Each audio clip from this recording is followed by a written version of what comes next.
HLE are not stopping the top side, and they're happy to have Zeus defend mid while he does have that TP to join. Zek also has a flanking angle onto Shanks, finds him, but no charm or deception in, but that's it. Zekka's ulti is now down, but Shanks is chunked out. That opens up for the inner turret, and with the enhanced recalls, HLE are going to call it there. Yep, sync up the recalls together, everyone gets out. They got 2 towers on the top side. They still have time on the Baron, they can reset, head towards the bottom side of the map, and maybe look to pick up an inner tower there if they have time. But yeah, now this gold lead, 21, huge, can you do something for me? Bro, this is the most ridiculous ending I've ever seen to a game, bro. How strong this Sivir is. BF sword picked up for Viper, likely going towards for the bullet making, it saddens me, but at least we get game 3. Feels too tanky anymore at this point. That ulti down now as well. New angles open up. HLE still have themselves 33 seconds for the Baron buff too. As well as taking what a damn steal. They're going to move into this inner turret, and Flandre doesn't have an ult for a re-engage. We're going to get a real little taster of what Viper does with ricochets here. Through the wave at the very least. Flandre is not going to give it to us. But inner goes down regardless with 15 seconds left on the Baron buff. GG stream is spoiling ending of game. I don't know what you're talking about, bro. Eventually, Len's going to be spotted out, but Kael's caught out before the oh, yeah. Oh, yeah. Okay, okay, save it down, save it down. Hope the Pope. Hope the Pope. Resurrecting. GA. GA. Zeusy. Fruity. Holy rel! Zeus is alive! Holy! Midwave? That's not midwave. Bro, how the fuck did Viper die like this? Viper lost his whole neck. Shanks just cleaned up Viper immediately, and without that DPS, without that damage, you know, Zekka and Zeus tried so hard but didn't have to follow through. The team I need to rewatch that. How the fuck did Sivir die with sums? How did Viper die with sums? HLE or Zeus was frying in the middle of 5 people. When they say put the fries in the bag, like, that's a big bag. But Shanks in the end, you're right. We're going to look at a replay shortly, don't worry. Outer turret goes down, and all outers now down on Summoner's Rift. That fight was crazy. And I think HLE were just in a bit of a rush, right? They knew they didn't have much time left on the Baron. They're like, we want to get this tower. They didn't do the setup, they didn't do the homework, didn't have the ward coverage. And they jumped onto Kael, and I think that bro, if they can kill Sivir like this, then there's chances. Focus so much resources onto this Nico. I believe in AL. Little Pantheon ult, Sivir, like a little flank. TP. Connect with Kaiser. There was just nothing Viper could do. And now Viper Flash was going in the next fight. Yeah, just immediately delete. Oh, I think Shanks R2 could have been a lot better. Good hourglass. Bro, Shanks is kind of clean though. What the fuck? Holy. Holy. Give me Penta. Give me Penta. And it just wasn't quite enough against Shanks. In a game that has Zekka in it, it's so funny. Viper has GA as well. Ignore the Akali, but look at the team fight damage. Soul and 30. Tarzan, man, I'm surprised it wasn't that much from Shanks, but he was just cleaning up. He was just Nico team fight damage. That's what he needs to do. And Nico's cooked at this point. She can't really fight and engage. She dies in 1 CC instantly, and she's just paper. It's so hard to find and engage. No flash on Viper is super significant. You're right, that barrier almost up and available to give him a bit of breathing room, but still, ulti's all that remains for now. Viper has a GA though. Last fight, he only sat on the BF sword, now he has everything. Delight maybe caught out as a clone, gets between their way. Tarzan sends a spear, his Comet from afar. Shanks, his flank will be met with Zekka. Looking for him, the charm max range, Orb of Deception as well, but the damage not enough. Protobell, wow, already that much damage coming out of this little Akali as Flandre zoning off. Yes, the ulti Delight. Oh! Wait, they're dead. Kaiser gone. Sivir didn't get caught. Holy PogChamp face. All in the span of 10 seconds. HLE keep their dreams alive. What a joke of a game. They put AL into a blender and they take them to game 3. They just shredded them there. A 5-0. They're going to take the Nexus, and this series going all the way. All to 3 games in Fearless. We get a treat. Our start of our quarterfinals delivers, and HLE play their comp to perfection. That one was tense. That one was tense. You know, they finished the game with a kill deficit. That kind of shows how it went. And Tarzan on this Pantheon doing so much work. Viper pumping the damage. But even then, I feel like the whole of the team had to come together. We're going to go to a short break when we return. Our final game, our elimination game here at the EWC quarterfinals. Tarzan so ass. Relax, bro.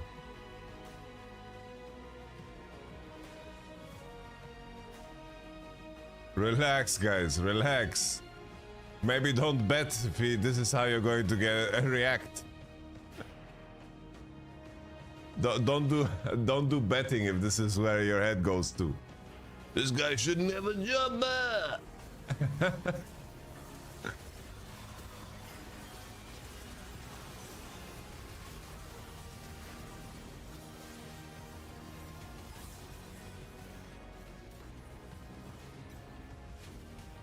All right, I gotta watch that Koi game. There's no killer instinct. Yeah, it's didn't have the follow up in time, and this feels so bad. Bro, what is happening in the crowd, bro? Junglers to the top side. Shit, they'll be able to get some plates, but you know it's not really that big of an advantage. What the also, fuck? A limit to how much. Is this the whole game, bro?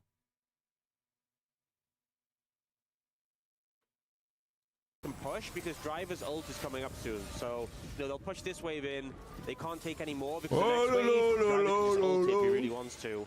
Whereas Doggo and how on earth did CFO lose this, guys? Away here. From this. It remains a 2K for now. That's the lead. Super getting this.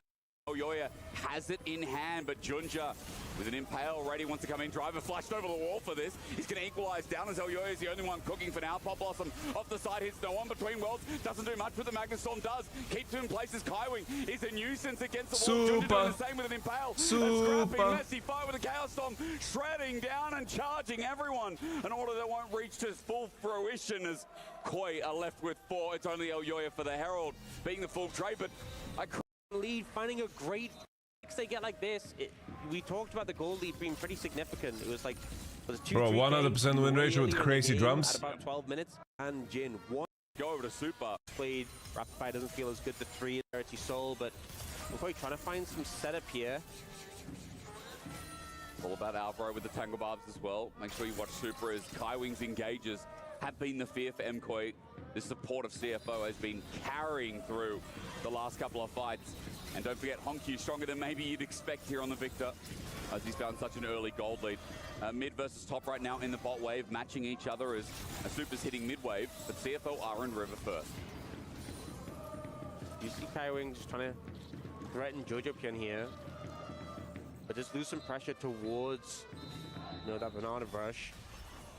I'm quite trying to get some mid priority, trying to move in, but I earned gig on this match, 4.5 odds. Bro, I would never touch that with a fucking stick, bro. I think, you know, the fact they're trying to push through. Only Kaiwing is here. It's not Spellbook Rel, so no chance to steal. Did he just rumble ult the Drake? Trade. So, good move from MKoi. What the fuck? I mean, it's just a 3rd dragon, right? And it's only a Chemtech Soul. If CFO do get really heads up play from... That's some terrible macro from the Seafoods. There's no turret here, so Junja's going to bring Eshtal's impact into it with an impale up and available, waiting for max range. Jojo's getting help with a TP from his ally as well, but Alvaro's also on the way. Shielded Duran gets 2, and Driver isolated, getting burned down between worlds. The Pop Blossom, and they'll get it from Alvarito. Merlin zones off the rest, and MKoi know that CFO won't dare show their face for the rest of the fight. Huge counter punch for the first time in the wild. I got this at the start of the match after drafts. Tangle Barbs, also Super in. There's no way that's true, no? Flashes the Magnet Storm. Super avoids it all. A shattering strike, yes, but no curtain call. Doggo in the back, interrupted by Elyoya. And even though the flash won't work out, coming close, MKoi are back in this game. Now with a significant lead, finding a great fight. The attempt to punish Jojo Pion there maybe is a response, losing the Arakan. Give it onto Jojo. Yeah, I mean... That is one crazy way to throw. The thing is, with the Galio, you're quite... I mean, he also has... When Alvaro and Elyoya weren't coming online in this draft. Sports for you. But Motherstock Koi got their redemption. And EU having some great redemption at this point. Hey, this is cool, bro. Here in the day, and that's sick, bro.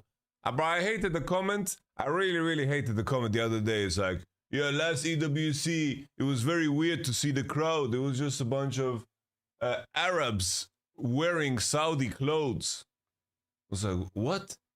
Who the fuck do you think is living in fucking Saudi Arabia? These aren't real fans? Like, what the fuck are you saying? This is exactly the problem, Purple Orca. People like you. It's like you see someone wearing like a gelebia, and it's like, oh, these guys are not real fans. They are planted, bro. They're wearing Saudi clothes, so they work for the Saudi government. Bro, they were singing the whole game, brother. They're singing the whole game. They have jerseys and shit, bro. That's League of Legends esports for you. But Motherstock, bro, it's got their redemption, and EU having some great redemption at this tournament so far, with both of their teams going through to knock. The funniest thing is, I am addressing a problem, and this guy just decided to give us a showcase of it. Because it was able to drag out a little bit. That was just real time. Hours together. I know we lock out. Will operate. Zeus Rumble. I don't think can come into the tournament. That is the poke fire spot lane. Pretty great spot. Zeus is coming in. Hope wants to zone this. He gets Chains of Corruption down. Are you trying to say that there are Saudis in Saudi? Yeah, I'm trying to say that there are Saudis in Saudi that are just people that love esports. You know, like I met legit the whole Arabic League scene, and you know how happy they are about esports actually becoming like more and more, you know?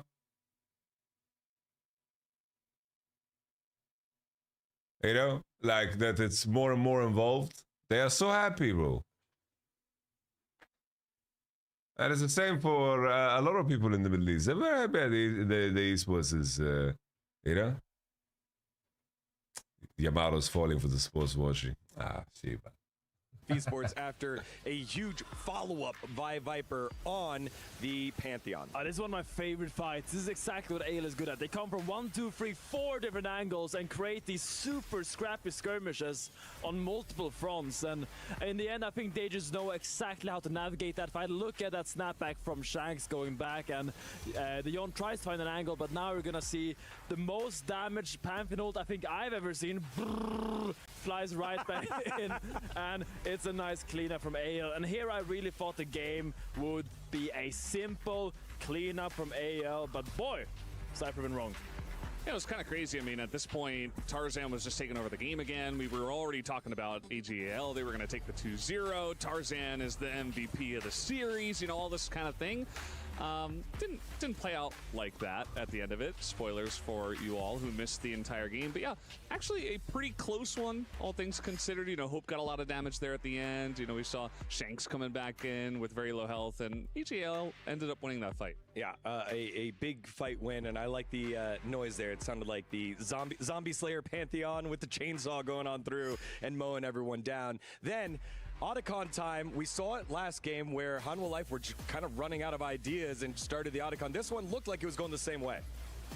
Yeah, and here is where our beautiful cart starts derailing a wee bit. This secure by Zeus, I think, is the crucial point. 40 health, bro. I don't know how we got it with a Yon Q3 with 44 HP left. I don't know what kind of Mega Mind he is, what kind of Giga Brain he is, but I don't know, he got that, and I think this was really crucial because it's so much XP, so much stats, and that slow AoE after you get a kill was so crucial, especially with all those ricochets. Yeah, again, the gold being relatively equal to even, despite the kill score not being great, made it that the game would continue to scale, maybe make AGAL rethink some of the fights that they wanted to take because of the snowball nature of the Otacon, which then leads to this mid-skirmish with Sivir coming up huge with a Drake steal. It steals non-stop, and we're not done yet. Yeah, the game, I feel like AGL slowly but surely started to lose a handle on this game because, again, like, the fight is looking great. You're like, okay, you got the kill on Peanut again. They're going How big was the EWC like, paycheck? Bro, I'm not getting paid to do EWC, bro. He lives, and you're like, okay, well, this should be fine. We do have then the follow-up from Tarzan, which, you know, maybe he was getting a little bit overconfident. And then eventually, Hope's just trying to, like, solo the dragon by himself, and they just waltz on over and steal it. The second time there's no junglers around, kind of unacceptable, and that's another moment where HLE get a massive step back in the game, because if you have a Scion, the front line with 2 Mountain Drakes, then you're just kind of getting too far behind as HLE. Yeah, again, any one of those things go in the way of AGAL, they feel comfortable in this. At least the pressure's mounting. At least when I say I wanna stream it because I wanna watch League, you believe me. Must have made a stop over at Jamil Motorsports, because not only did they get a deal, but they had multiple different steals from Jamil. It all started off here, the Wukong getting caught out, and AGAL trying to jump on to Peanut, but he has to use his ult. No ult to get on in. There's no way they can get on in, Finn, right? Oh, there's so many questionable decisions this fight. Side ulting to Baron, and the catharsis of it all is this steal, the flash bonk by Peanut. Peanut stole 3 objectives? Bro, he stole 1 objective. And now it's like, oh, they can go get the dragon as well. And don't try to wash away all the int of Peanut. They didn't go to dragon. They said, we don't need to do dragon. Their jungler can't get into the pit. We can just get the Baron. He stole instead. 1 objective. They couldn't. They couldn't get the Baron. Yeah, I don't know. AL, again, they were losing their grip on this game bit by bit, and I think that was kind of the final nail in the coffin. The game wasn't over. It was still kind of even at that point, but it just felt like mentally AGL were kind of out of it after that. Yeah, with Baron, Hanwha Life Esports then push the bottom lane. They get to the bottom tower, and then they get flanked on. But it was just like a 1-for-1, which meant we're back to equal yet again. However, why is wrong to stream EWC? Am I missing something? Life Esports, as we take a look at our final highlight. Keep your eyes on Hope. So people are unhappy with it because EWC is paid for by the Saudi government. Yeah, it's a tough fight, because Shanks can't really get access into the backline, being marked by Seka very well. And even though the majority of governments with money are really, really unsavory, people argue that the proximity to it is what makes a difference. I think the funniest thing is that people have decided to use Kadrul as a beating stick and a target. And I'm not saying Kadrul doesn't deserve some criticism, or even I deserve criticism. That's fine. But this is happening because Riot chose to make it happen. This is happening because the teams agreed to it. My brother, it's hilarious to me. It's hilarious to me that people don't keep the same energy at all. The only issue is that Kadril has too much proximity to everyone, so the relationship inherently becomes very parasocial. I understand why people are pissed. I understand why people are pissed, but I don't buy this argument at all that, oh, these poor organizations, then these poor teams, they need to stay alive. It's like, no, maybe the party should have just died. I don't understand why people put up a shield for corporations and orgs as if it's any different. Yeah, bro, bad decision making and bad business puts you in this position. This is just the wheels of capitalism churning, and in the end, the wheels of capitalism are churning and breaking everything down and going into and seeping into everything that you love, because that's the world that we live in. But it's not a valid excuse, guys. It's not a valid excuse.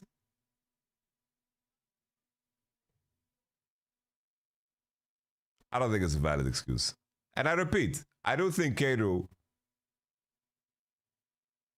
I do think that Kadril deserves his fair share of criticism, but people don't keep the same energy at all for the powers that be.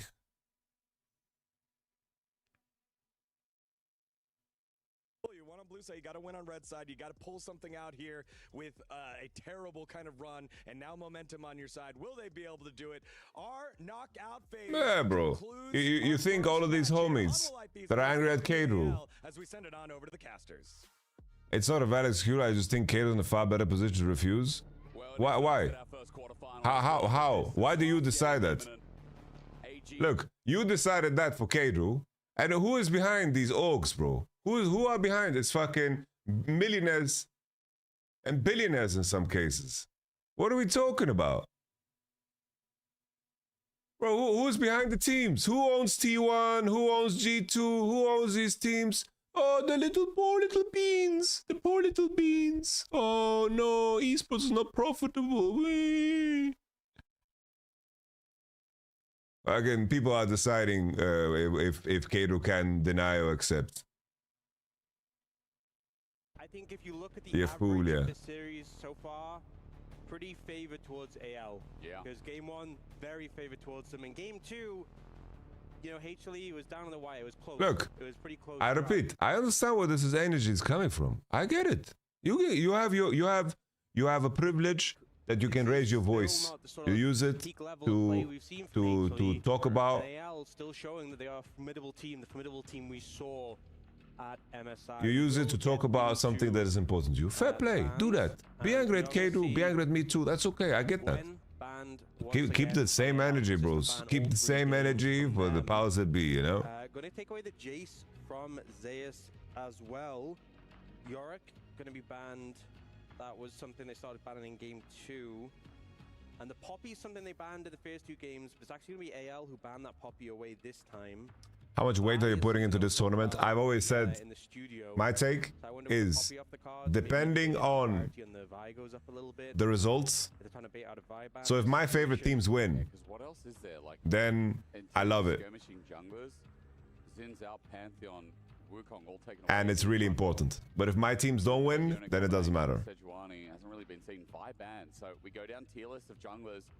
But Tarzan getting in prior here makes a lot of sense, but also, is it just going to be one of those mid lane picks, like seeing early Annie Orcs? We're going to see early Rise for someone like Shanks. Could do. I mean, the option's there. Maybe with the Jace banned. I mean, Jarvan first pick. Damn. Moving down the tier list in terms of those. Holy. Like could just go towards the tank jungler. And can you just go Ezreal here? That's a miss. That's a miss. But Jarvan P1 seems maybe a mistake. A no. Okay.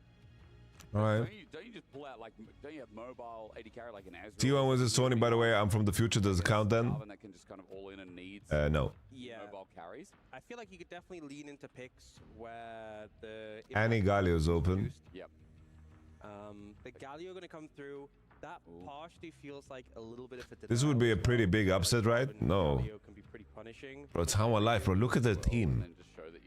Bro, I swear to God, bro, their roster, like beating them at any, like them winning any game the whole year won't be an upset. Look at this roster. We saw them play 2 BO1s the last month and 2 games. We saw them play 4 games. It's too hard to judge them. Way back in the day when it was SKT Peanut and he broke the kill record at MSI. Oh, was that the 16 kill game or something? Something like that. Been broken since, but it was crazy for a jungler. Yeah, long time. This when is Jarvan first pick a thing? It's just a specific case because the thought process from AL is that the mid laners that are going to be played is Annie Galio. That's the thought process. You've heard the term many times before, shooting a fish in a barrel. This will be shooting oranges in a cataclysm. A little bit different, but ooh. Yeah, and I think the Jarvan Rise is a combo. I talked about Annie, but I meant Rise. But also, you know, playing. Yeah, I think anyone's legend wins. 2 melee champions already, 2 short range champions. I don't think they're stealing 3 more objectives, guys. I'm a big fan of Shanks Rise. This is only BO3. It's only BO3. Yes. Going to be mid for now. There's that Ezreal against the Jarvan, so there is a bit of mobility added into HLE's comp against this said pick. Nothing left in life, said Roshan. Welcome to League of Legends, son. So, you know, both teams prioritizing those AD carries early. In top lane, not coming through yet. I do feel like we've had a lot of the, you know, we've had some of the higher prior top laners off the cards and banned. It does put us in a situation where, you know, HLE have some choices. You could go for Yeah, this is the future. Bro, look at every traditional sport. Bro, I'm watching Formula 1, bro. Like, Formula 1 is this. Formula 1, like, football. Like, bro, it's or UFC, anything. That could be a lot of options. I mean, with yeah, this is the only way to make money through advertisements. You know, into Jin, you can cancel the ult. It's something he has brought out as a ranged option. You're into a mobile carry, so it's a lot of value. I mean, heck, even defensively, you could throw it down on a Cataclysm, although I don't think that's really a great use case for it. True. We'll see, although I think Bard Blind might be a little bit optimistic. And there are still quite a few engage options available in like Nautilus and Leona. Well, that's one taken away. Do you take away that one? They're fishing maybe for Leona. I mean, look, Karma against Jarvan, do you think that's also an option for HLE for the 2v2? Just stopping by to say that defending a multimillionaire who you do not know and is right to do everything humanly possible to maximize his luxury. It's 15 times more powerful than normal people see that and say, man, that guy is greasy, isn't he? Yeah, if you frame it if you frame it like this, obviously, but the way you frame it is not reality, so. Huge for Zeus, and also pairing with the Galio. I think that's one that was a heads-up ban away from AL. So we'll see if they opt to go for the support pick here on 4. If they make this happen, I think it's very likely. They opt to go for Leon. That is like the last remaining engaged support. Yeah. It looks like they want counter pick. Coombs, thank you very much, tier 1. I appreciate that. Thank you very much. AL's Leona this year has been sensational. His best champion by far, I think. So it's also a nice little takeaway from the support of AL. Yeah, and we'll see what they opt to run into it. Braum is off the cards as like a typical response. Don't like Ezreal, Leona. Don't really like the Bard here that much. It's hard, you know, people have gone mobile options because of the Jarvan, and I think Bard, the ult value is reduced into mobile options as well. Okay, Bard is kind of freaky here. Can see what he can do on the map though. Bard is obviously something that if you can get a lot of value depending on the skill of the player, and if you can roam around, make an impact, you can definitely take off. Does have that range advantage as well. Why do you even bother arguing with these people? What do you mean? Now the top lane pick what do you think streaming is? For Andre, we have seen a lot of them banned away. And don't say these people. It's not like they are all bad people. Like they have a point. You know, right? A lot of people expect Zeus. There is a point. So many I get the point. From him in a lot of areas where he is like that kind of pick player who has lent into that. We haven't seen that as much recently in the regular season of the LCK and even into Road to MSI. Will we get it here? Oh my god. Will he bring out some old favorites? Will he say, hey, holy, honestly, if there was ever time to if there was ever time to lock it in, it's now. Oh my god. Okay, Orcs, is this Kindred top? It's not Lee What top. the hell? Kindred top, isn't it? Or is it? Why are you asking? We ain't seen this. Or you know, is this is brand mid? new. I think it might be. What the hell? Team, I want to know what he's cooking. Lee Sin top. Lee Sin top, Kindred jungle. I think it might be. Peanut Kindred. Because we used to have in LPL, we used to have a ain't no way Peanut Kindred. Player and someone who would in Solo was playing a lot of Kindred top. So that was Peanut Kindred. 3-4 years ago. Are you mad? There's a lot of trust, but you know, a huge amount of trust. Into the Cataclysm, you know, the Kindred has some ability. You also the ult counteracts it quite effectively. But even the Lee Sin into the Cassante in the top lane, you know, if he does end up going for the all-out, you have the execute damage on the Q. Yeah. This is some cooking, you know? I feel like the composition that came out from AL, pretty standard, nothing too crazy. HLE went a little bit off the rails on the back end with that flex, and we'll see what they can do. A lot of confidence. Bro, Peanut's playing Kindred. If I'm just going to be strictly honest, he's been gapped by Tarzan so far this series. He needs to pull out a strong performance on this Kindred because we have seen many times before how feast or famine this pick can be. Peanut Kindred in the year of 2025 in spring split. That shit ain't happening, guys. That shit is not happening. Don't even kid me, man. Did you decide yes or no? Don't even joke. Ask me after the game. Don't even kid. You're a results-based Andy. Well, to be fair, seeing at least in top versus the Cassante, I'm very curious as to how this matchup's going to go. I think AL's comp is pretty solid. I mean, it's more standard for sure. But it's not infallible, you know. I think the Ezreal pick was pretty heads up. Yeah, the Jarvan B1, do you like that? You know, the blind Jarvan before the comp? Not fully convinced by it. But finally, the realist out 28. I don't know if you're still here. Finally, the reason I brought up the parasocial aspect of it is because the choice of targets. That's the reason. It's easier to attack a creator like Kadril than faceless company. Of this game number 3, this final game of the series, our quarterfinals have just begun. Whose drive do you like? I like Blue Side more, or a lot more. Is it HLE or anyone's legend?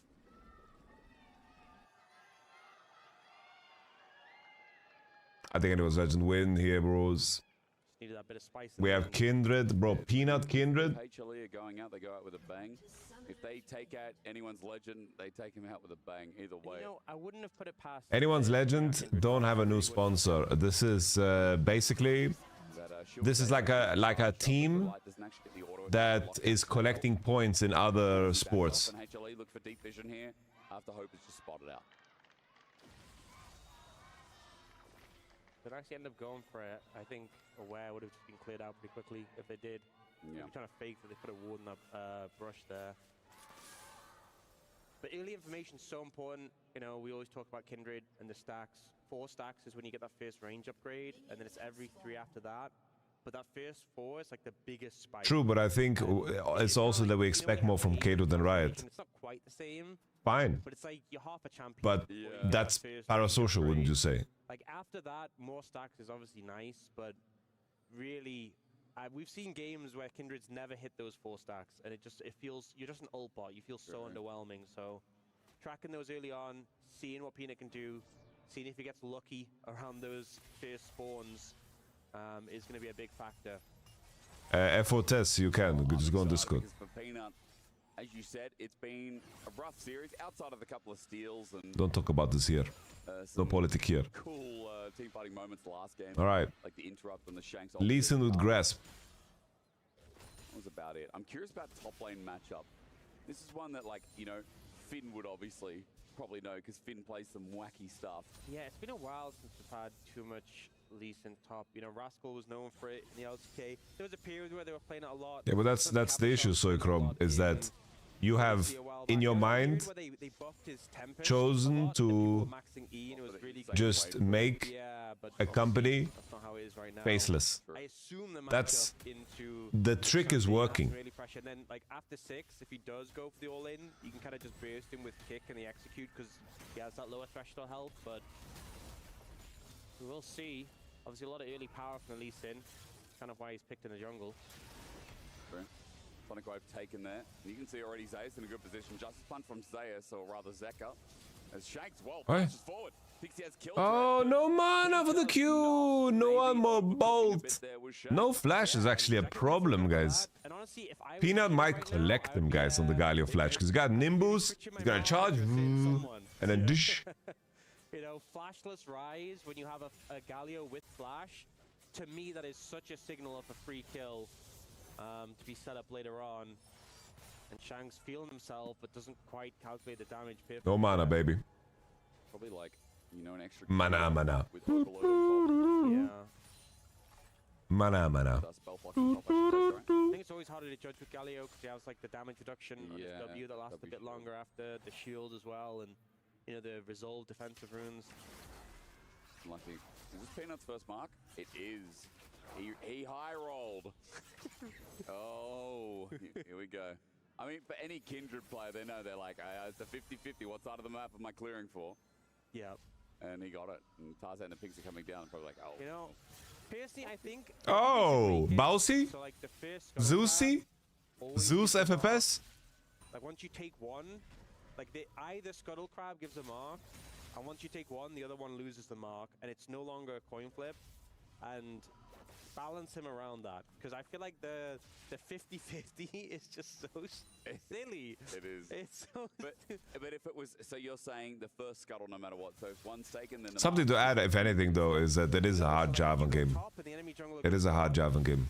No matter what, you just you always get a mark of that first scuttle. Yeah, my point, Soikrom, is that. I was going to say is Peanut makes this game Hey, Peanut, collect the kill, Peanut. No way, Peanut was on the board. He's got his immortal Kindred game. I thought it was going to be a second mark. Flash away from Delight. He gets out, but Peanut has to flash as well. That wasn't actually a mark. Peanut had marked Tarzan previously. Yeah, double sums. Now you're just saying nonsense, Looper. Just to mark the enemy jungler. Like, what are you saying? This is just random whataboutism. Yeah.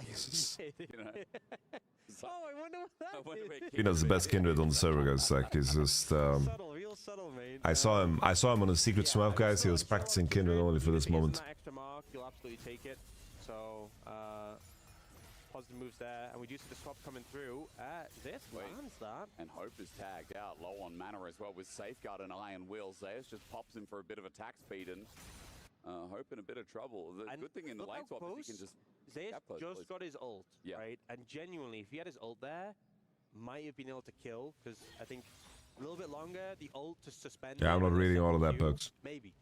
Yeah. Dangerous game played by Hope there. We'll see the play here. It's the thing with Leona into Bard is that, you know, you're quite a bulky target, right? Bard, it has a really big hitbox, and that Zenith Blade quite easy to hit, so... Alright, lost 2 flashes, Peanut collecting Dredsky.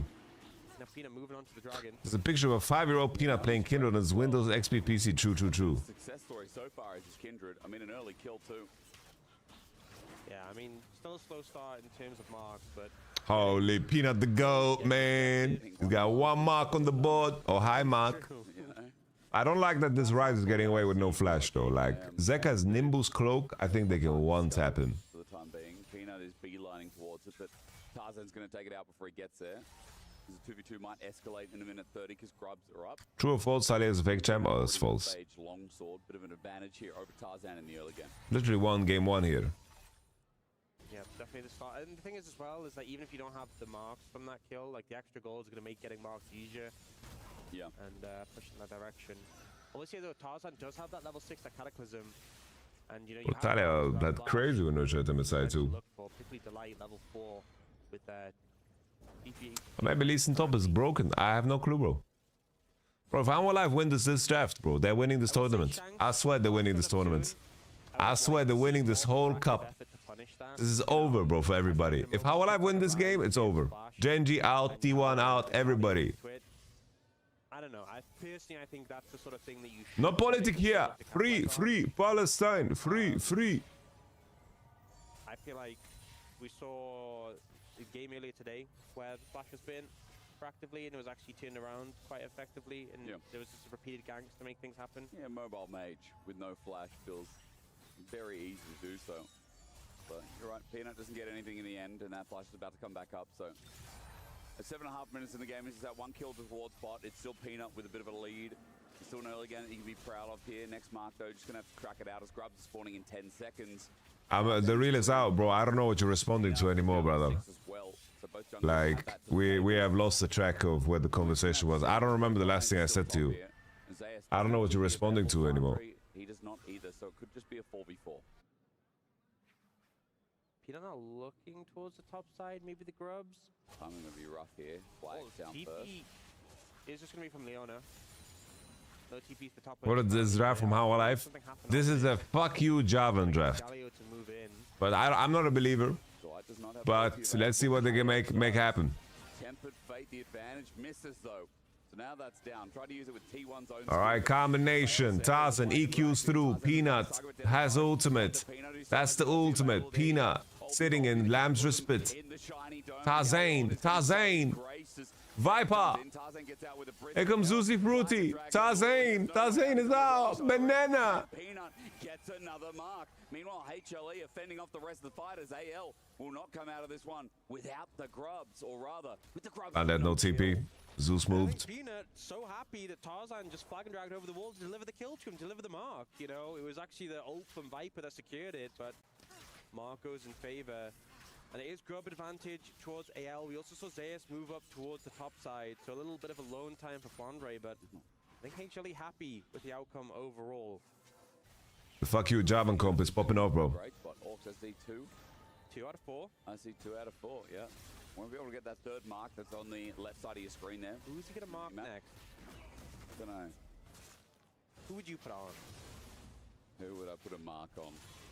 Oh, I'd put it on Shanks. He just lost his flash again. That's true. Put it on Shanks. Nimbus Cloak. Galio. Can we kill him once? Here, but it's kind of difficult because he has the ultimate. This is kind of why the Kindred's been picked in the Javan. Javan is better than Vi. What do you mean? Executive did a great job of disrupting and keeping the rest of the team busy, as did Delight. And then here, Why doesn't he EQ the Leona, by the way? What is this? He could EQ the Leona. Leona had no flash. I think Leona dies, by the way. by that point, Peanut hadn't actually 1 for 1. for a while. True. I don't think he would have got the mark credit, so I think he should have just given it to Zeus, denied the mark. In the end. Wait, Shanks, no, remember. No flash available, flash in, Zeka doesn't connect. Zeka is so, like, wooden in his gameplay. Peanut marked Bard. Why did he mark Bard? If he'd listen to you, he'd have 3 marks. He would have 3 marks. Yo, 3 marks better than 2. Yeah, well, still a good kill, but Well, 1 is enough. 1 mark is enough. They played it as bad as they could. yeah, taking advantage though of that lack of flash on the rise. Zeka, a little bit of a miss with that initial flash At least he engage. tried, you know. How I would use the goats, guys. Too hard. Peanut Kindred. That kill. Peanut Kindred in 2025. Nah, but you know, I have a feeling, guys, Peanut's gonna do something disgusting. Solar flare, true shot barrage. There's the damage down. Kale's gonna get magical journey though. Nicely done. Zeka does commit. Peanut TP. That is means going Shanks to do something crazy, bro. He's gonna get the push in. Well, that dragon spawns in 3 seconds. HLE will have numbers advantage. Yeah, good magical journey to get them out, but at the end of the day, you still leave the area. Peanut's gonna like. Peanut's gonna do for HLE, mental putting in things. An ocean dragon and a cloud. We could end up getting a high value soul here, which HLE would feel really good about. Hold. High value. Oh, it's Infernal. Infernal feels so good, especially with like an Ezreal, a Lee Sin. Lee Sin, yeah. And the thing is as well, when you're playing into a Kindred as well, you know, you have that extra element of making it so tricky to smite objectives. Because you go in with a smite and he pops the ultimate, you waste your smite and then he waits for it to end before securing it. Adds an extra element of chaos when we already have 4 potential smites in this game. Classic. Ned Flanders. Shenanigans, isn't it? There's Trinity Force. I don't know, Zeka's Gallia doesn't look believable at all. Actually, interrupt was nice from Flandre. Zeka not in trouble. It's just Grasp of the Undying to be farmed, and I was going to say where the items for AL. Did they show the key crushing on stream yesterday? Yeah, they do. Yeah. 12 and a bit minutes. The key crushing happens right after the interview. It's not going to be abused yet, but HLE are definitely strong right now. As we've got Thunder Sky for Zeus as well. This Lee Sin has just been farming it out in the lane, waiting for the skirmishes to come through. As Kale just caught out, but he's got a magical journey over the wall. Yeah, hard really to pin down. Fnatic job, baby. I feel like if Kale's playing it right with the magical journey, can kind of disengage before the CC's layered, and you know, Jarvan also a hard target to pin down. So not finding too many picks. Although we see the light constantly sort of looking right now. Viper just pick Dragon in 3 minutes, bros. Another situation where This Herald's gonna be the next one. AL are addicted to this one, but they're gonna have 1 item on everybody, so this will be a very fair fight, guys. This will be a very fair fight. On blue side, just outscale. Yeah, I think. Yeah, I don't know. I think they'll outscale because there's a Peanut on Kindred. Like, you just know Peanut's gonna do some crazy shit, man. They will indeed. No true tank in the team. That's it. I think Ryze is really strong in this game. Like, Ryze and K'Sante scale like beasts in this game. It's a zoning bottled. Delight is maximum Primus. Oh, big ults out from HLE. Here come the bullets. I need more bullets. I need more bullets. Right. His win ratio with Kindred is not that bad. Brother, you can look. Rose Red, please go on the Discord. Please go on the Discord, my friend. One of them will go out of this tournament, and you can feel the tension between them, but they're still trying to find it. How did EU today? They beat CFO, bro. Koi beat CFO. They've only had 3 kills in this game of 14 minutes, but both of them respect. All good, Rosa Red, Rosa Red. You on the Discord, you get help. We have a very cool community, but we need to keep Twitch clean, you know. He's worried about that further engage as Flandre, the only one up, by the way, in gold, after the laning phase is all said and done at the 14-minute mark. Yeah, at least they're not really cutting through the Sante so well, it seems, and also the Bramble Vest kind of limiting a lot of that sustain coming through. Who knew? For Zeus. All right. It's not the useful draft versus we're gonna make Jarvan hate his live draft. It's not, I guess people say Who's winning, guys? Who's winning? One of the good matchups. Not the Vayne top that we almost got. So the person to reference, like the person who referenced, like his win ratio is not bad. My brother, Peanut, has had a career of 9-10 years. His Game of Legends Kindred win ratio is not the truth. It's really not the truth. In comes Zeus, or Zeka, excuse me. Zeus no busy in the meantime in a side lane. Herald's just down. They're slowly losing the turret, but there's only one grub for HLE. It's not going down quick enough, and with teleport from Flandre to match, HLE don't get anything for the trade. No, I remember his Kindred at Worlds. I remember his Kindred at Worlds. That's my problem. Peanut still sitting on 2 marks, hasn't really found a way to push in and take any camps. That's the old flow, man's bringing it back. Also, he's had that mark on KL for a while, and he's kind of played very defensively. I don't think really because of the mark, but just because generally dying in League of Legends is something you want to avoid. All right, actually have 2 dragons. They have good gold condition. They have no 2-core for Ezreal on Drake, but like their game state is really good. Like they have a good game state. I just don't know how Peanut is 2-0-1 and only has 2 marks with Galio. Like it's the most uninteresting Kindred Galio game. Like why didn't he take over, you know? Well, I know why he didn't take over. I'm saying more like, you know, it's a rhetorical question. No. Sunday. You need your team just to back you up. Yeah, where's the love? Good death, bro. You definitely. This is love that I'm feeling. Platinum Emerald teammates to support me. Okay, set up for Dragon now. You see Zeus at a bit of a flank angle. TP coming in from Zeka. Okay, Zeka with ultis well, solo flare. Instant flash from Shanks. Look towards the front line. Flandre has disengaged from the rest of the team. Timid Fate. A 3-man while Delight is dying. It sets up time for AL. Hey. Jumps in though with an instant burst and snap onto All right. Shanks down. Shanks down. How alive? I swear, if How Alive win this game, holy, Flandre needs to do some tackling. Bullet, Zusi, Fruity, Q3. Oh, Viper, the sniper. Anyone's legend get 4, baby. They get 4, baby. Yo, Flandre kind of cooked though. Broken a fight, but really Flandre and Hope got so much value there. Felt like HLE weren't able to find the right target. Oh shit, Tarzan, you need to relax. Relax. Take it in. Hope is close to dying as well. Delight's gonna do it for him. I don't know, Peanut marked Bard out of all people is actually crazy.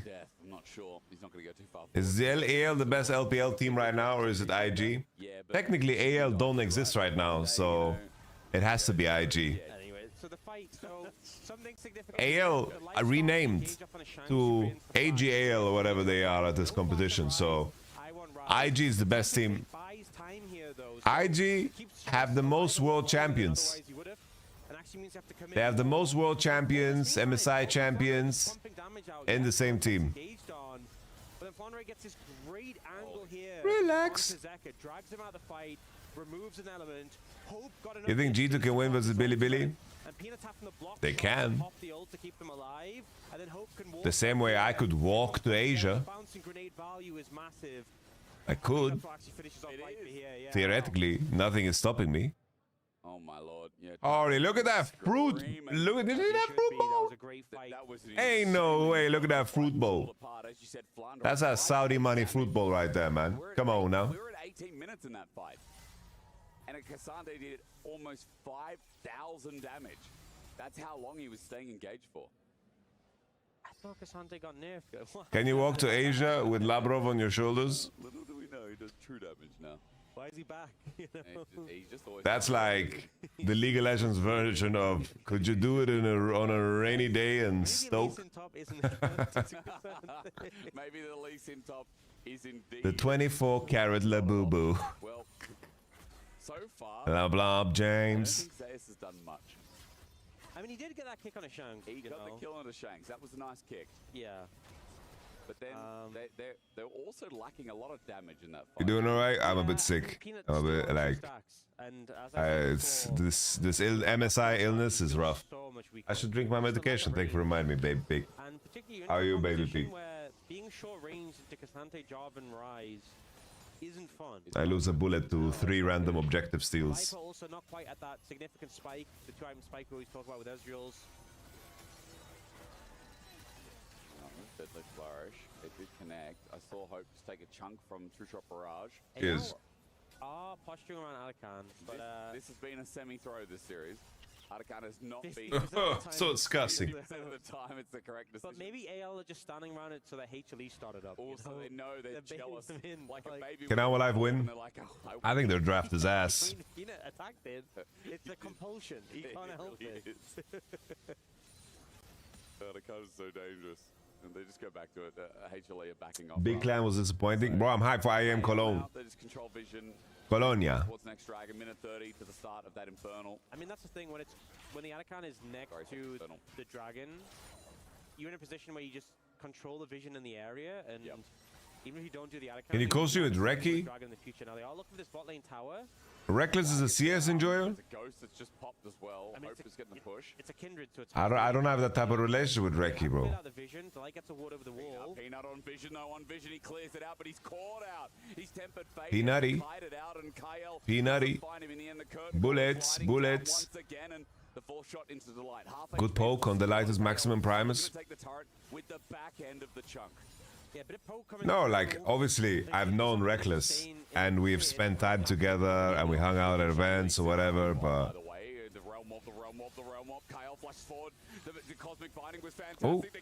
Ooh. Yeah, it's over, guys. Look what they're doing to them. Holy, that's a kick from Znoozy Fruity.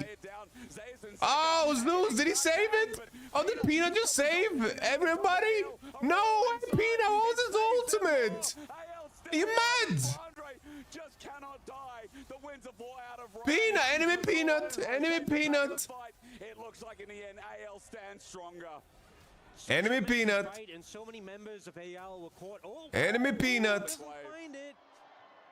Guys, I will time out people that drop like odds in chat, bro. There's a 5-minute delay. But a bit too tanky, and Flandre in particular is so hard to deal with. You fool, yeah.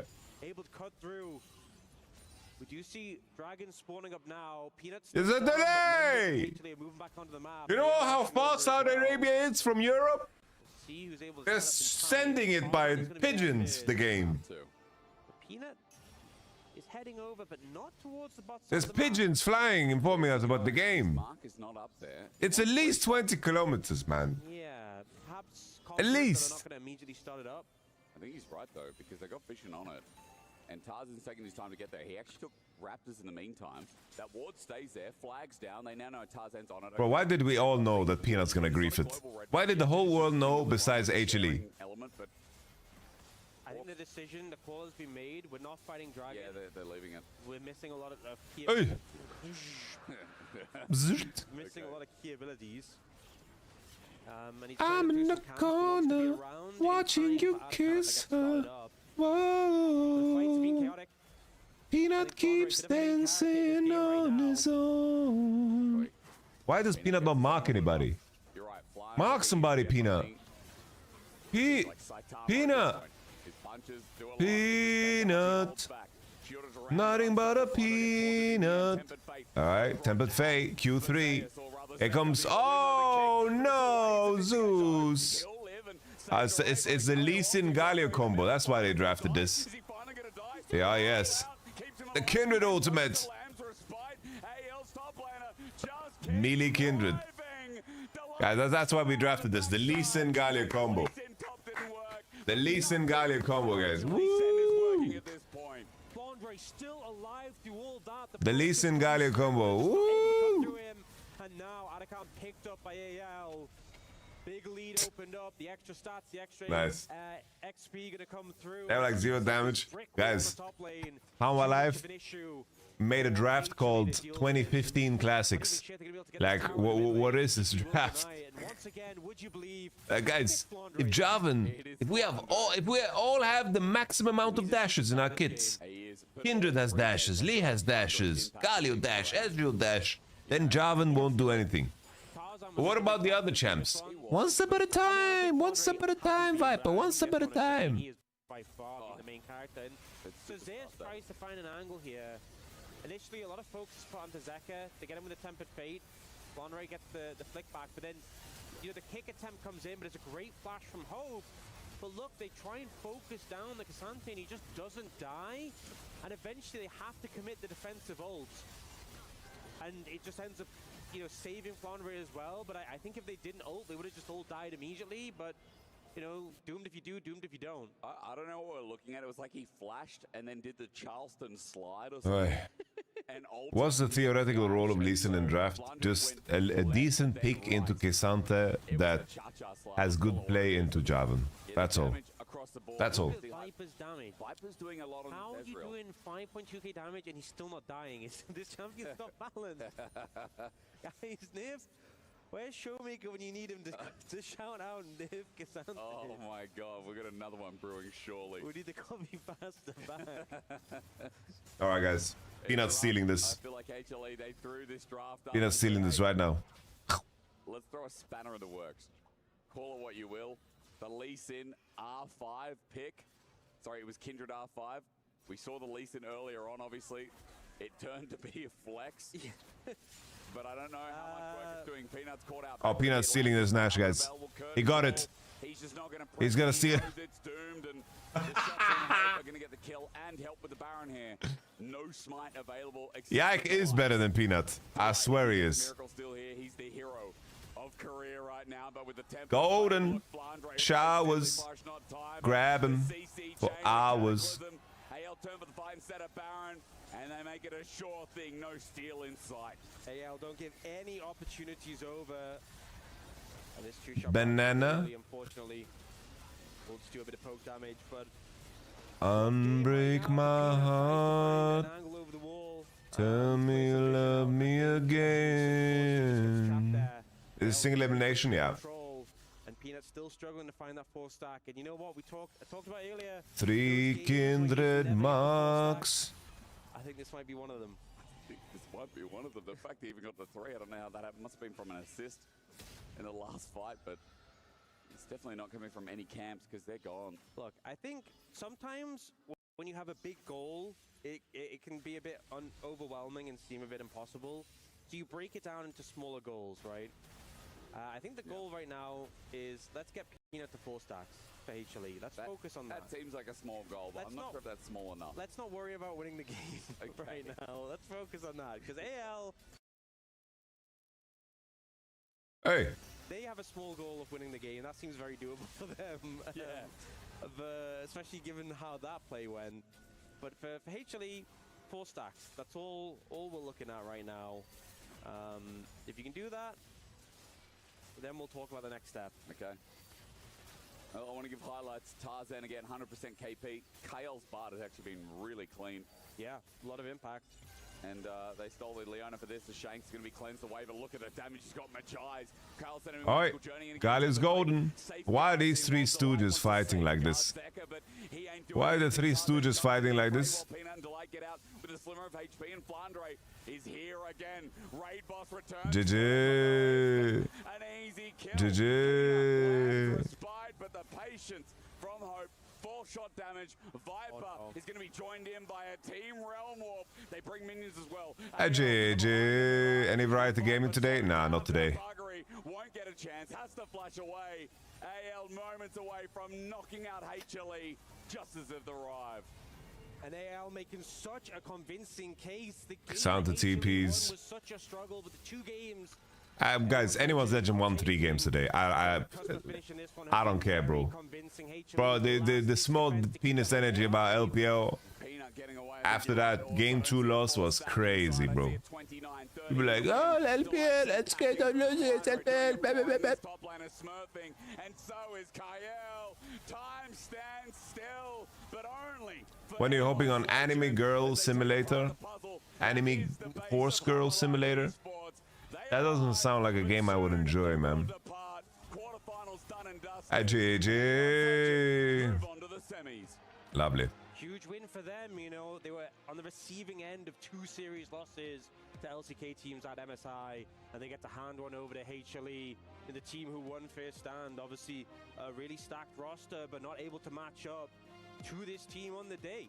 And I think a lot of great performances across the board. Tarzan had a massive performance in the jungle, but Andre in that final game in the Cassante, an absolute monster, going up against Zeus, of all players. There's a reason that this team drove T1 to 5 games at MSI. There's a reason that they came so close. I mean, it's an exciting roster. It's actually, I think, one of LPL's most exciting rosters since the EDG Worlds win that Viper was on the roster for. That since IG, since the days of, you know, Doomby's FPX, like, yeah, sure, a little bit gung-ho, maybe we're not there yet, maybe it takes into Worlds, but semi-finals at EWC is a good statement, especially when, again, they came so close to getting into that finals at MSI, then who knows? Yeah, and we're going to see how far they can go in the tournament. Well, ladies and gentlemen, Tarzan is standing by, Ian on stage, another key crush, and this time it's going to be Helmet Lives. I am indeed standing by with Tarzan. This is your Amazon winners interview. AGAL. Check YouTube chat too, please. The semi-finals. Okay, I'm opening it right now. Could be facing off against a little bit later on. HLE are out of the tournament here. Tarzan, you started this series so strong in game 1. Game 2, it looked like you could have closed things out, but then they steal your Baron, the momentum shifts. Going into game 3, how did you approach it? 首先恭喜你们赢下今天的比赛，然后进入到了半决赛。在第一局的时候，我们看到其实你们是非常平稳的度过了第一局，然后在第二局的时候，感觉好像可以赢下比赛的同时被偷到了大龙，然后你当时是怎么决策的呢？就第二把的话，其实也前面也很优的，但是我们就有一些失误了吧，然后我们偷大龙那步也是，就我们就尝试吧，但是我们就尝试有点失败了吧。I think that we did make some errors during the second stage. During the Baron got steal stage, we did try a bit during that phase, but in the end it failed. And then you brought it back to close out the series in game 3, of course. Third place finish at MSI. Do you think that you can finish higher than that here at EWC, and why? 在 MSI 的时候，你们拿到了第3。Do you know why they picked us over anything else? WC 你们可 Like the draft? 更高的名次。Or the tournament? 肯定有机会吧，就我们后面比赛也很有机会吧。I do think that we have a very good shot at getting a higher place at the EWC. Now, you can either face off against MKOI or T1 in the semi-final. I have a feeling that you might want to face off against T1 to get revenge for them knocking you out. How funny would it be? I want to face MKOI because it would be easier. If Tarzan says that, it would be my GOAT. He would just instantly become the jungle GOAT over 感觉 T1 会上来吧，然后我们这次如果打到 T1 也是右上嘛。It would just be better than Canyon instantly. 更有机会吧，比 MSI。 You think I'm kidding? I believe that T1 will get the shot against MKOI, and I do think that we have a great chance against T1 in the best of 3. Well, that is yet to be seen, but what is guaranteed right now is a key crush. Would you like to crush a key right now? 你可以现在自己去亲自压碎他们的钥匙了，你想不想做这件事情？我去吗？是我要去的吗？或者不知道，感觉不知道。He was very shocked actually. He said, "Oh, am I doing it? Yeah, you are. You're doing it." Are you ready? 准备好了吗？ Okay. Okay. It can be hard. Nice. He's just fluent in Chinese as well, guys. It's not always an enjoyable. Bro, that's you know, like when you know Korean and Chinese and you're playing League, like Tarzan is going to do. I don't know, Galio can knock up people while in stasis. It was their first loss. Let me see that. It was their first loss, and it was a devastating one. After. It's time to say goodbye to HLE. Oh, that's so fucking weird. Nice. Tarzan is just a construction worker. He's a construction worker, guys. Bro, they need to do this more violent, you know?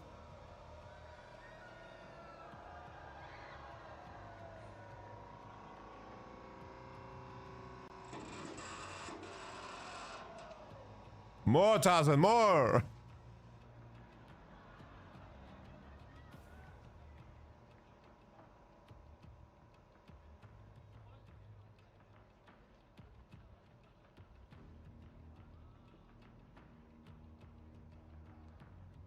All right. With the first best of 3 done and dusted, I have Zeus from HLE for our losers interview. So please walk me through that match point game where you guys decided to play something like the Lee Sin and Kindred, where these champions are often seen kind of off meta for their respective roles.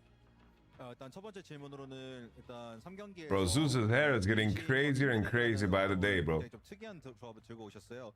그래서 이 조합을 좀 짜게 된 배경에 대해서 좀 한번 설명해 주신다면요. 일단은 리신은 뽑을 때부터 좀 선픽으로 박아도 지금 괜찮은 티어라고 That's indeed KTW. 자신 있게 뽑았던 것 같고 아무래도 갈리오랑 조합하는 것이기 때문에 그런 정글 픽이 나오게 된 것 같습니다. Knight versus Caps. About the Lee Sin pick because it was Battle of the Hell. One of the top tier picks, but considering the fact that we're combining with Galio, so I think that was the reason we picked Kindred. Very insightful information. And of course, this was your first time versing AGAL at the international stage. So do you think this team has that little spark behind them where something took you by surprise for this series to go like this? 이제 국제전에서 이제 AGL을 상대로 처음 이렇게 경기를 치러 보셨는데 AGL의 좀 어떤 경기력이 좀 이렇게 하나생명에게 좀 부담으로 좀 다가오셨는지 궁금합니다. 일단은 AL 같은 경우에는 뭐 잘하는 팀이고 좀 단단하게 잘하는 팀이라는 걸 잘 알고 있었고 AL이 잘하는 것과 별개로 좀 저희가 너무 참담한 그런 경기력을 보여줬기 때문에 지게 된 것 같습니다. Yeah, I knew AGL was a very solid team beforehand. So that being said, we should have brought the best of us, but we couldn't.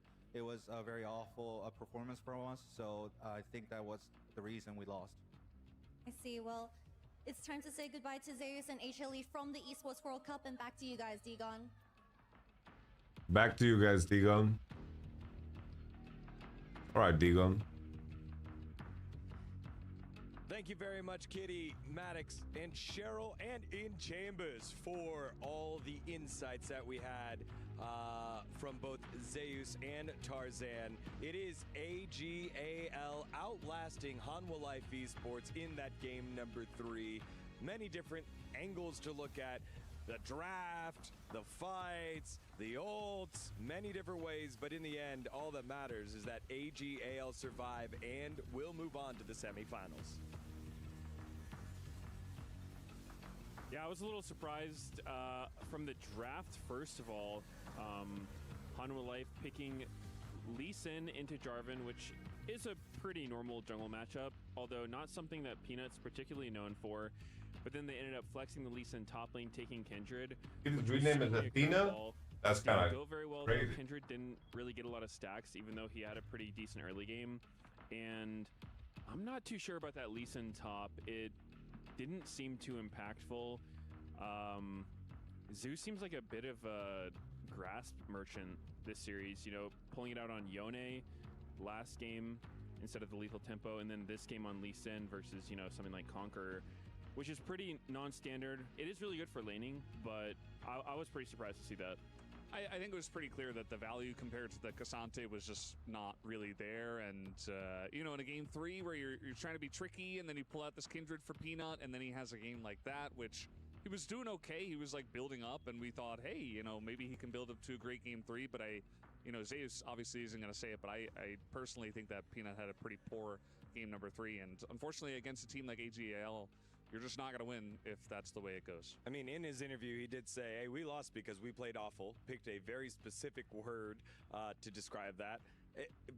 But I feel like the draft was a little too cute, a little too creative. The Kindred did get started there, but then after that, it had such a hard time finding kills and maybe a couple of ultimates, those tempered fates, that really stunted the rest of Hanwha Life Esports from getting in by the Bard. I just feel like this was a tough one to play unless you snowballed it all the way through, and AGAL had so many tools to stifle the game plan, the idea for Hanwha Life Esports. Yeah, I think on paper, maybe this could work if Kindred got super fed, but I don't even know if she's that good right now in general. You know, a lot of times when Kindred's strong, you see a lot of the one tricks and solo queue doing well, but I haven't seen many Kindreds lately, and I think the champion might just be kind of on the weak side, and so Yeah, I mean, especially if you're going to play it, though, you have to play to it. You have to help Kindred get all the marks, you know, move as a team with your support. Make sure you can get the 4-stack. That's super important to be able to play the game. Wasn't able to get it. And then they kind of ran into this damage problem where you have Lee Sin, Galio, Ezreal, and they just couldn't get through Cassante. I think Flandre had an insane series. I would not have thought that Flandre would get the better of Zeus coming into this. I thought that would be a Hanwha Life Esport top gap for sure, but not how it went. Flandre played great, did a lot of work with the tanks, and yeah, you know, just didn't have a good answer for it. Yeah, it felt like Coach Tabe just kept that Gwen banned consistently, didn't allow Zeus to touch that one, and because of that, he didn't have the same level of impact as we're used to seeing. Let's take a look at some of the highlights as we recap this one. It started off early. Wanted to point this one out because the Bard was criticized early on against pretty mobile champions and doesn't quite land his ult here. That allowed the re-engage for Hanwha Life Esports, and the fight goes the way of Hanwha Life here. This was actually from the Lee Sin Prio. He got the first move on Cassante, and Cassante didn't have TP, which then kind of ended up with Tarzan getting in too deep. He initially went in to get the Kindred ult, and then I think he kited pretty well, but then, you know, as soon as Lee Sin cut him off, he was like, oh, well, I'm dead. Rather give the kill to someone other than Lee Sin. So Lee Sin did get a little bit of value in the early game with, you know, he had that freeze top lane where he got his bot lane like 3 extra range creeps, and then he had this early move. So it did do a little bit, but I don't think it was enough to justify giving in to Cassante because, you know, Cassante's just so strong later on. Yeah, I mean, there was still a lot left open. You know, this wasn't like a Game 4 or Game 5 of Fearless. I think they just got a little bit too cute and a little bit of like, hey, what if we did this? This feels, especially like with the Kindred and the Galio, it's like, oh, well, it has great synergy, but you got to consider first, like, is Kindred even a good pick, right? Like you're saying, I think tier-wise, we see it every so often, but not the best one nowadays. All right, third Drake is where the game broke wide open here as we take a look at our second replay. And yeah, this one just a little tough. How do you get in there when Hanwha Life or when AL is already there? You're thinking, okay, fight together maybe, but a great ult really here good by the Bard ult. Cassante splits things up. Yeah, I think the Bard ult was great. It kind of kept HLE from really following up because this could have went the way of HLE. Rise used his flash and then got kicked in by Lee Sin, so I think they could have blown him up pretty quickly, but 3-man Bard ult, and then you know, Cassante was able to kidnap Galio over the wall, get the shutdown, and then, I don't know, Kindred ult is one of those tools that's very hard to use effectively because sometimes it's actually correct to not press ult on Kindred and die. You know, if the other team is very low and you're the only one who's going to die, sometimes it can be better to just let yourself die. But obviously, it feels wrong to do that. And then, you know, you see an all-out Cassante. He loves the Kindred ult. He's more than happy to be sitting in there, just doing so much damage. He can't actually die, and then he'll have like his E and W by the end of it. So, yeah, I mean, it felt like the Kindred pick helped Flandre out more than all of Hanwha Life Esports. And we have a perfect example of that in our last replay here, where we watched Hanwha Life Esports say, hey, we're not going to fight the Drake. The Drake goes on over, and then they kind of walk into a fight here that afterwards AGAL take the Autocon. Yeah, I mean, this was a really fantastic flash from Hope, which was pointed out by Ox on the cast. You know, if he gets that kick and he knocks up 3 people, then maybe. But again, you've got to be really crisp. You have to be basically perfect on the Lee Sin to make it work. And again, this is one of these points where, like, Flandre's about to die, Tarzan's about to die, everybody's about to die, and then you just heal up everybody else. And it's just rough, especially from behind. And when you're lacking damage, it's like, well, do I try to save my team, or do I just keep all those guys that we can barely kill alive from the enemy team? And you can see that everybody on the side of AGAL in the back room was extremely excited. Just another day at the office for the players as, you know, I think HLE, they could have played better today, but also kind of a warm-up one. I still feel like AGAL have more in the tank than what they showed today because, again, from my perspective, I do think that I agree with Zeus. I don't think they had the best day, and it was still yet a close series, so I feel like AGAL still have more in the tank. All right, well, with that win, AGAL will move on to the semifinals. They have an off day tomorrow as the other quarterfinals will be wrapping on up, but they will face the winner against T1 or Movistar Koi, and that quarterfinals will be played tomorrow. So the matches tomorrow will be T1 and Movistar Koi, as well as Gen G Team, versus we're back. FlyQuest. Made some breakfast, Up next, we have got some BLG coffee. versus G2, yet another. Yesterday, you know what I did, guys? I started a new Sekiro run. I started playing Sekiro on PlayStation because I want to get the trophies. I want to get every ending. Great matches here. Yeah, I think it's a big match for G2. They looked a lot better coming into EWC compared to what we saw in MSI. And BLG, they've been kind of hit or miss. I think they're still a very strong team overall, but they haven't had the cleanest games. I don't think they've really gotten the results that they want. So I'm sure they've been super focused, trying to get back to where, you know, they want to be. And we're going to have some awesome matchups like Caps versus Knight and Ben versus Broken Blade. I think it will be a good one as well. So yeah, I'm looking forward to it. Valdez, any final thoughts on Hanwha Life Esports, given the fact that last time we saw them, they weren't quite the... All right, my thoughts on Bloodborne. You're listening to me, guys. My thoughts on Bloodborne.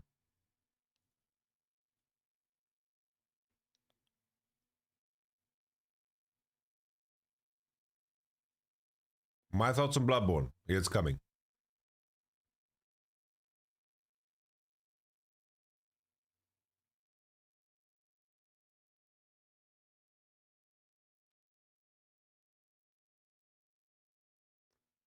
Sorry, guys.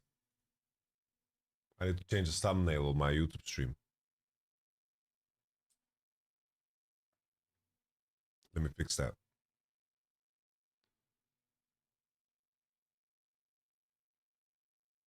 Let me fix that. 1 second, guys. Just watch this meanwhile. Don't go anywhere. You're watching the Esports World Cup.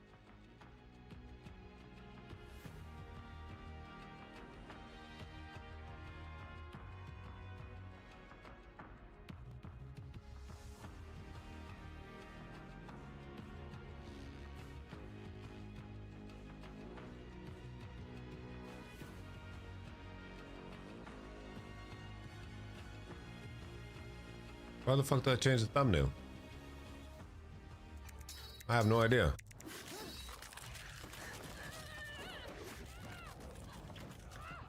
How the fuck did I change the thumbnail? I have no idea.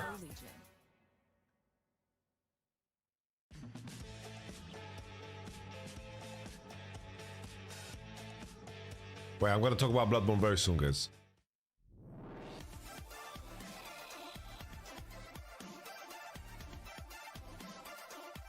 Shop, play, win.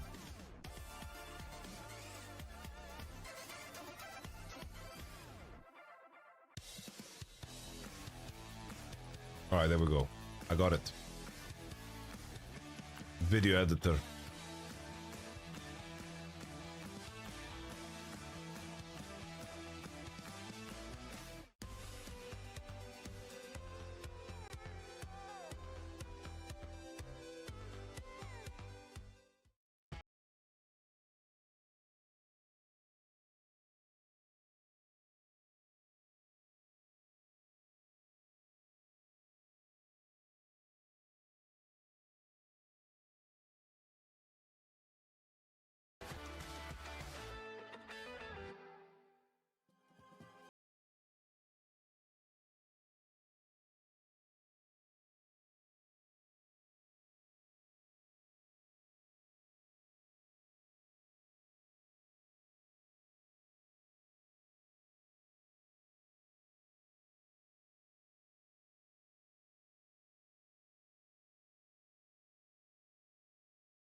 My Bloodborne opinions, okay?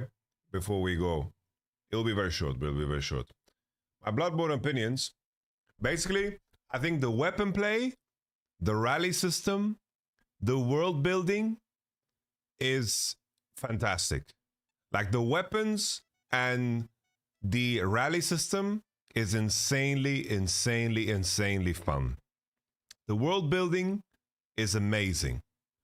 The FPS issue, I don't want to comment on or involve it in my,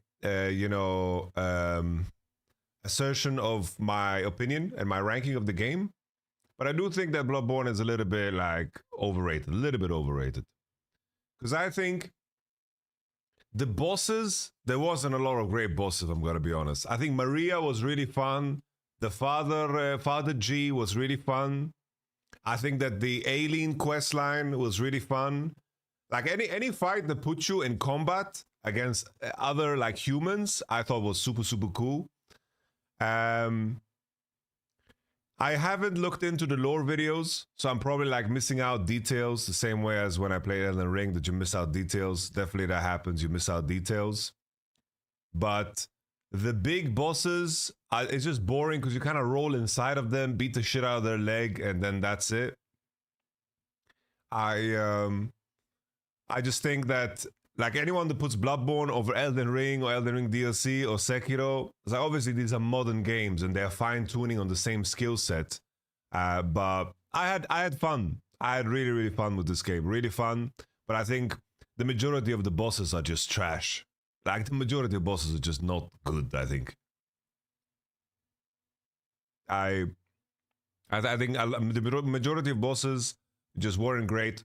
World building, weapon play, rally system, amazing. Really fun. Really fun. The whole, I don't know. I think if I didn't use the cum dungeon, I would go insane. I would go insane, by the way. If I had to farm vials and bullets, I would go crazy. Just straight up crazy. That's what it's called, guys. It's a dungeon where you get blood shards for free. But also, that's also something that is with age. Because like older games are way more difficult by design. Because they want you to keep you in them for a longer time, you know? They want to keep you in them for a longer time. So it's a little bit unique. Yeah, it's like, I don't know if you guys played the Lion King game. The 25-year-old. Went 2-0 yesterday. But again, those were just best of ones. Those don't test your fearless drafts. Bloodborne is not an old game. It is quite an old game. But the older the game, the more difficult it is most of the time.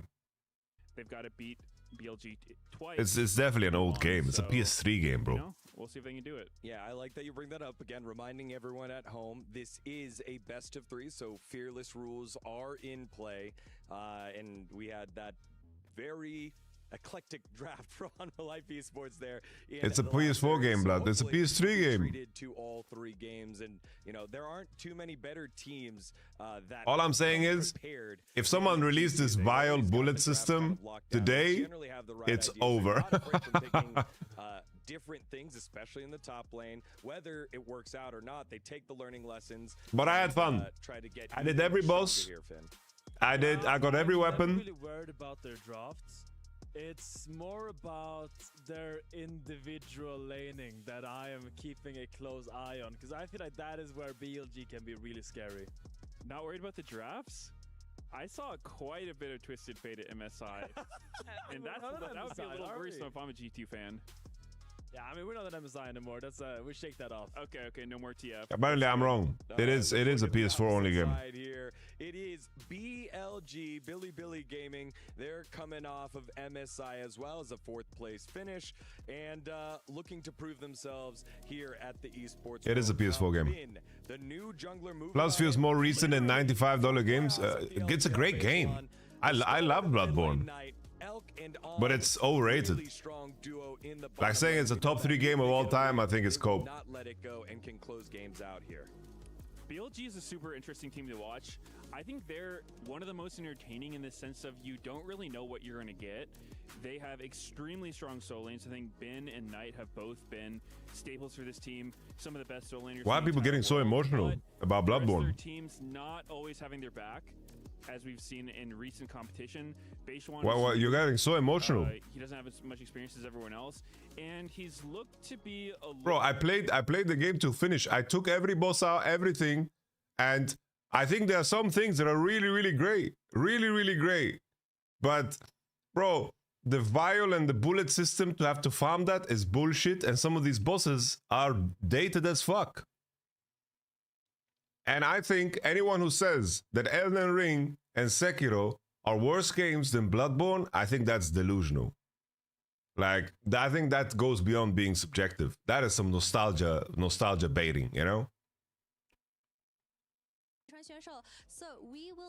That's like me saying Warcraft 3 Dota in client, the map is better than League. 就是欢迎北川来到我们的赛前采访。然后首先要问到的是，你觉得 BO3 和 BO5 最大的区别是什么？因为我们今天的比赛其实是 BO3。BO3 可能用到的英雄都是 It is though, yeah. 然后 BO5 可能就打到后面2把用的英雄都是平常就是见到的比较少的。I think that for a best of 3, we would just pick some aggressive champions comparing to a best of 5, because for best of 5, we focus more on about the later stage. It's more than fine that you think that, but I think you're Giga Delusion if you think Elden is better in most regards. Same argument.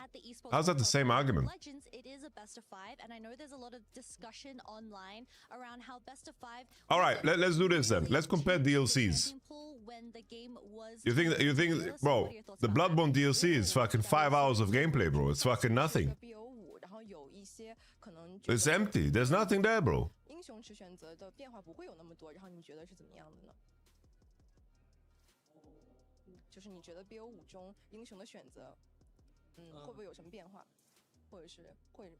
感觉就当前版本在 MSI 也打了很久了嘛，感觉就是应该不会有太大的变化。We've been doing this patch for a while. Comparing to MSI, I don't think the meta would change in the best of 5 much. So do you think with the addition of Fearless that the champion pool has actually been expanded compared to the original traditional drafting from back in the old days? 你觉得无畏征召模式或者是全局 BP 和以前那种传统的BP 模式 Jesus.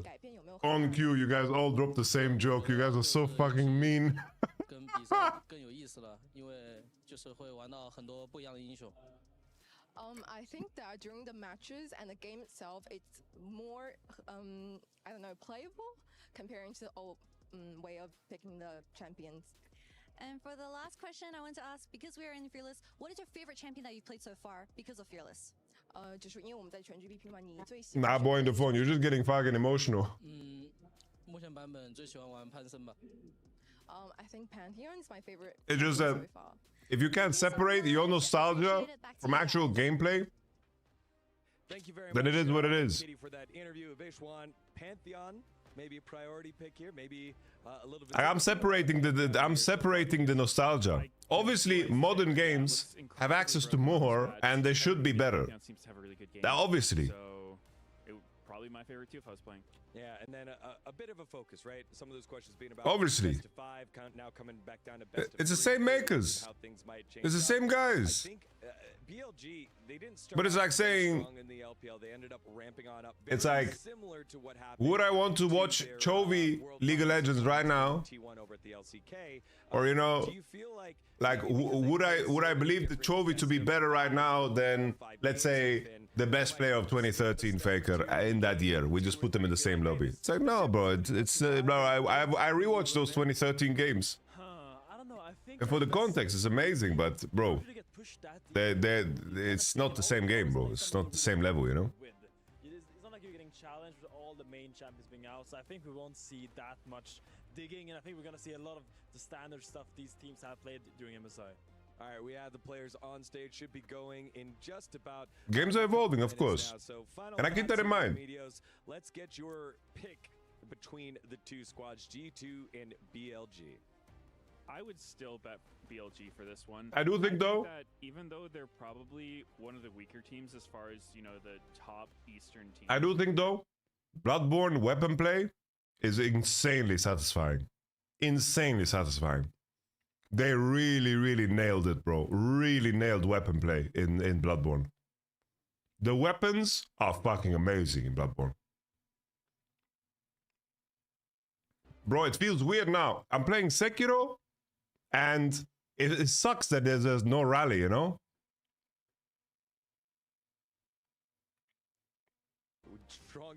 That's how Game Opinions works. I don't mind your opinion solely. It's just that League fans all in all act like newer better, which is just a weird take.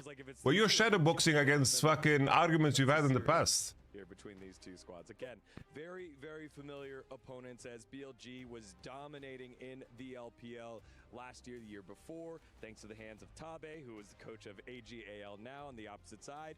G2 winning and running Europe for years. It wasn't until this year where G2 started to struggle just a little bit. But now these two do battle for a spot in the semifinals. This one is worthy of its own finals, and everyone's going to get to enjoy it now. Will it be the former kings of Europe finding their glory once again against an opponent that's so familiar in BLG? Or will the LPL stalwarts of Billy Gaming be able to battle back? Knight versus Caps, Bin versus Broken Blade. Time to get on into it. BLG versus G2, spot in the semifinals.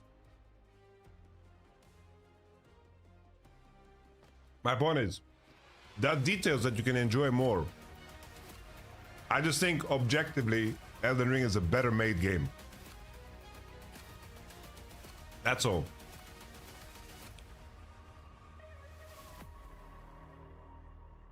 There's just like systems in Bloodborne that is ass. If Bloodborne was made today, maybe it would be better than Elden Ring. Probably would.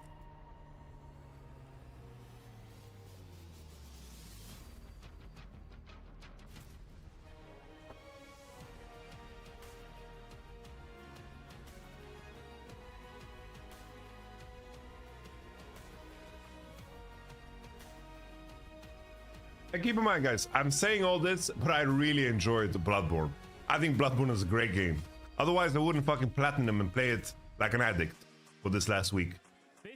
Keep in mind, I really like Bloodborne. I really do. Day 2 of League of Legends at the Esports World Cup concludes with one more best of 3. Absolutely, and it's a big one. You know why? Because we got two teams from opposite sides of the world dead set on a place in the Final Four.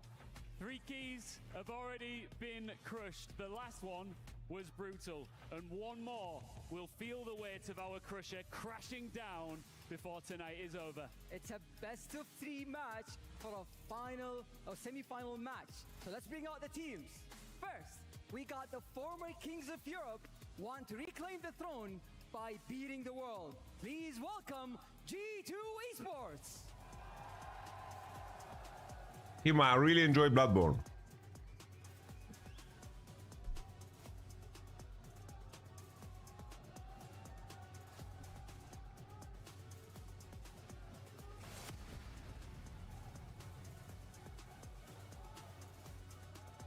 An LPL powerhouse with eyes on global glory. It's BLG!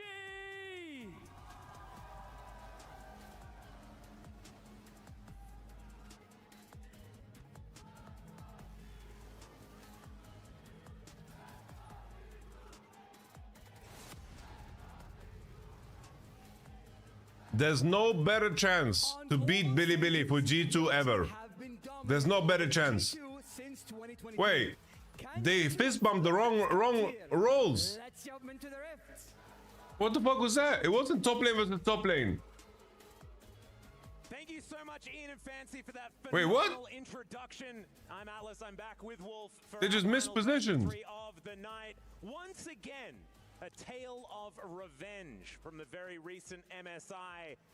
And last time is time that G2 would like to forget. That was It's every game, really. 3-0.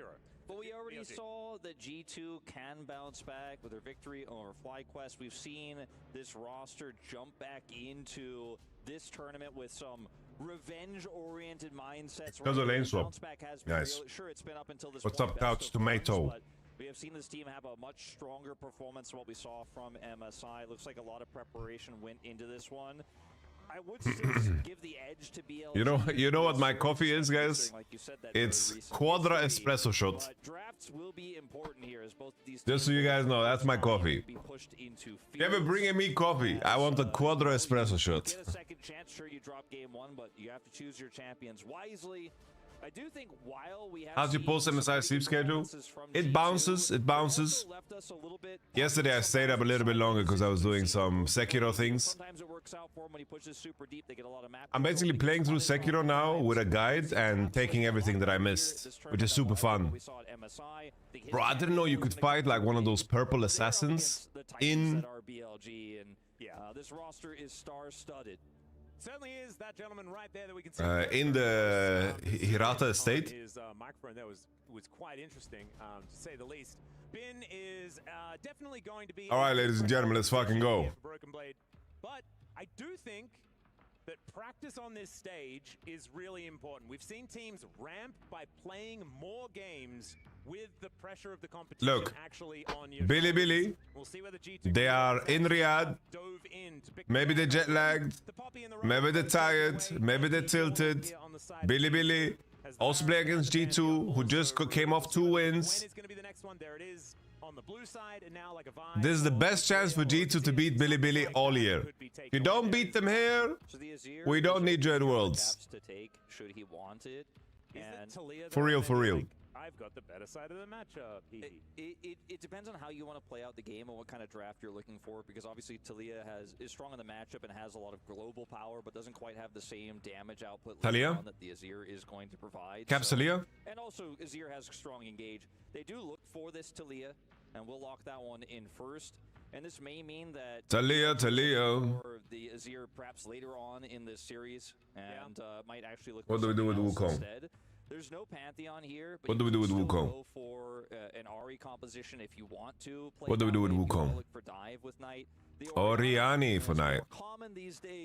Nocturne Orianna, the irony. The irony, guys, of them picking Nocturne Orianna.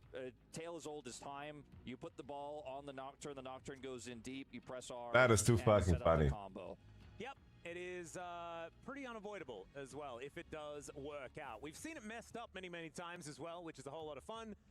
But here's a hover of a fun one here that G2 have played. Honestly, Mundo can be played here, bro. I like Mundo. I don't think that's going to be the lock-in.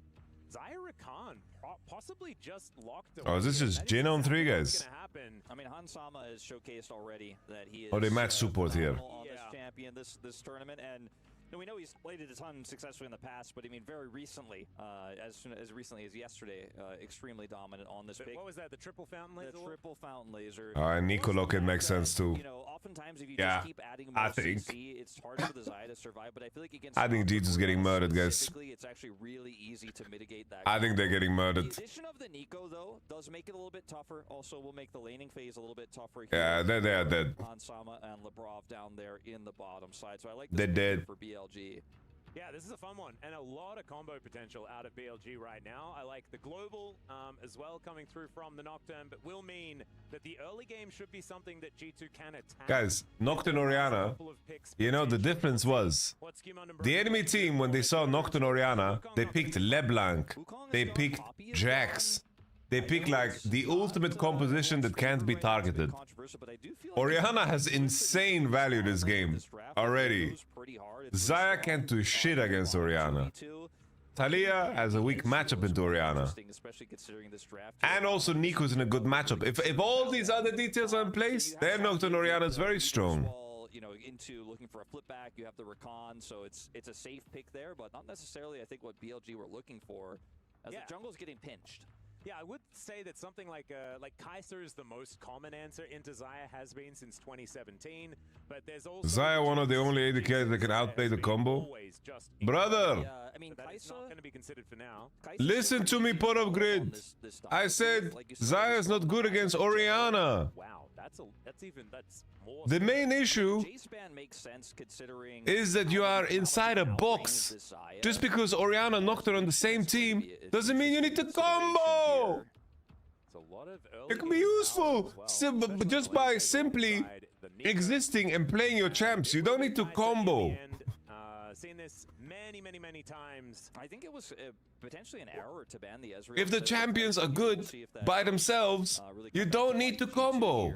In this first game, because the comp just really couldn't be simpler for BLG right now. We've seen this so many times. Almost this exact composition. On could run it down here. Isn't as common, you know, back when we used to see this in the past, but Kai'Sa, Nocturne, and Orianna all together is... On is bearing too much disrespect. And speaking of standard, the issue is a player like On makes too many relatable mistakes.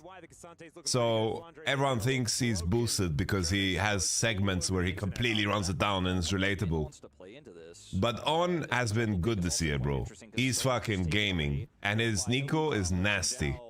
Jarvan here, the consideration, but considering how mobile this composition is, as well as how well you can re-engage after the... He's hunted Jarvan. Oh, alright. This is what they beat Flackwis with, pretty much. So we could have either seen just the Scion brick wall here into this Cassante, or the some players, it was the same with Mickey, bro. It was the same with Mickey. It was the same with Mickey. It's like, everyone said Mickey is an Inter. It's because the mistakes he did looked so relatable. So that was the only thing that people could accept. But the nuance is not relatable. Like, some mistakes you just remember. It's the same with Doran. Doran's mistakes are so memorable. So if someone tunes in, watches one Doran game, and they're like, what the fuck did he just do? And it's hard to forget. It's hard to forget. We know what Hansama could do with a lead into a composition like this. Even the extremely tanky Scion is not necessarily going to be a match for Hansama's late game damage. Especially when there's so many things they can construct. You mentioned it already. You must construct additional pylons. At just denying the train. They can just lay stuff over the tracks all over the place. Weaver's Wall, of course, another example of that. Honestly, G2 draft is not that bad, guys. It's not that bad. It's not that bad, guys. I think Billy will win, but I think the draft is not that bad. Is going to have to be immaculate from Hansama, but once they do get through that initial salvo of the team fight, there is a chance this guy on your screen right now will be able to take control. Some fun drafts here for Game Of all the games you and I have cast this tournament so far, I feel like this is the closest draft. I feel like both teams have a really strong draft and really strong win cons here. And they absolutely know exactly what, because the identity is so different, they know exactly what they need to do to make sure the enemy team can't get those same advantages. And I think for BLG, my concern is, I think we're going to go deep into the late game. And then I think Kai'Sa is going to do crazy things. That triple fountain laser once again. Yep. What a sick game one draft we have here set up. Yep, this is very cool. As, yep, not quite the names, but that is absolutely fine. As here we are representing Fnatic as well as Skirmishing. You love to see that. Somewhere Cyanide is like, thanks, bro. Thanks for that. Thanks for the representation. We appreciate it. As BLG. Yeah, it's not that the E flag of Java is completely bugged visually on the skin. My favorite. But, why you hate EU? Hey, no way. I haven't had that many opportunities to commentate a lot of LPL teams, you know, throughout my relatively short compared to a lot of others League of Legends cast. I think Red Side scales better, yeah. 5 years is Zaya can also get nasty, guys. Casters obviously have been covering this game for nearly a decade or over, and I thought they fixed that. I don't think they did. First time you had to commentate Knight, Bin, Elk, you know, these legends on. And you know what? We're gonna hold it here so that you can bask. Why do people think you hate every region? I'm just a hater. I've you know, always really. I'm just a hater, bro. I just love LJL. How incredibly strong and dominant he has been over the last few years. As also a fellow left-handed player myself, I don't actually. Speaking of, my left hand, bro. Every time Japan tried to move the mouse to the left did some crazy maneuvering, bro. And it was just like, well, I guess I'm gonna adapt and use my right hand, but. Most people don't know shit about Japan's history. They did some tricks, man, to change public opinion. Anime, baby. In StarCraft 2 was a left-handed mouse guy. I know a lot. I know you know a lot. In terms of tech pauses and replacing hardware, it is one of the hardest mice to replace. One of the hardest. It's the weebs. So if you're a left-handed player, you really have to make make sure, especially if you use an older mouse, that you hoard it. Like you're on eBay, you're trying to make sure you've got all the left-handed mice of that model that exists just in case.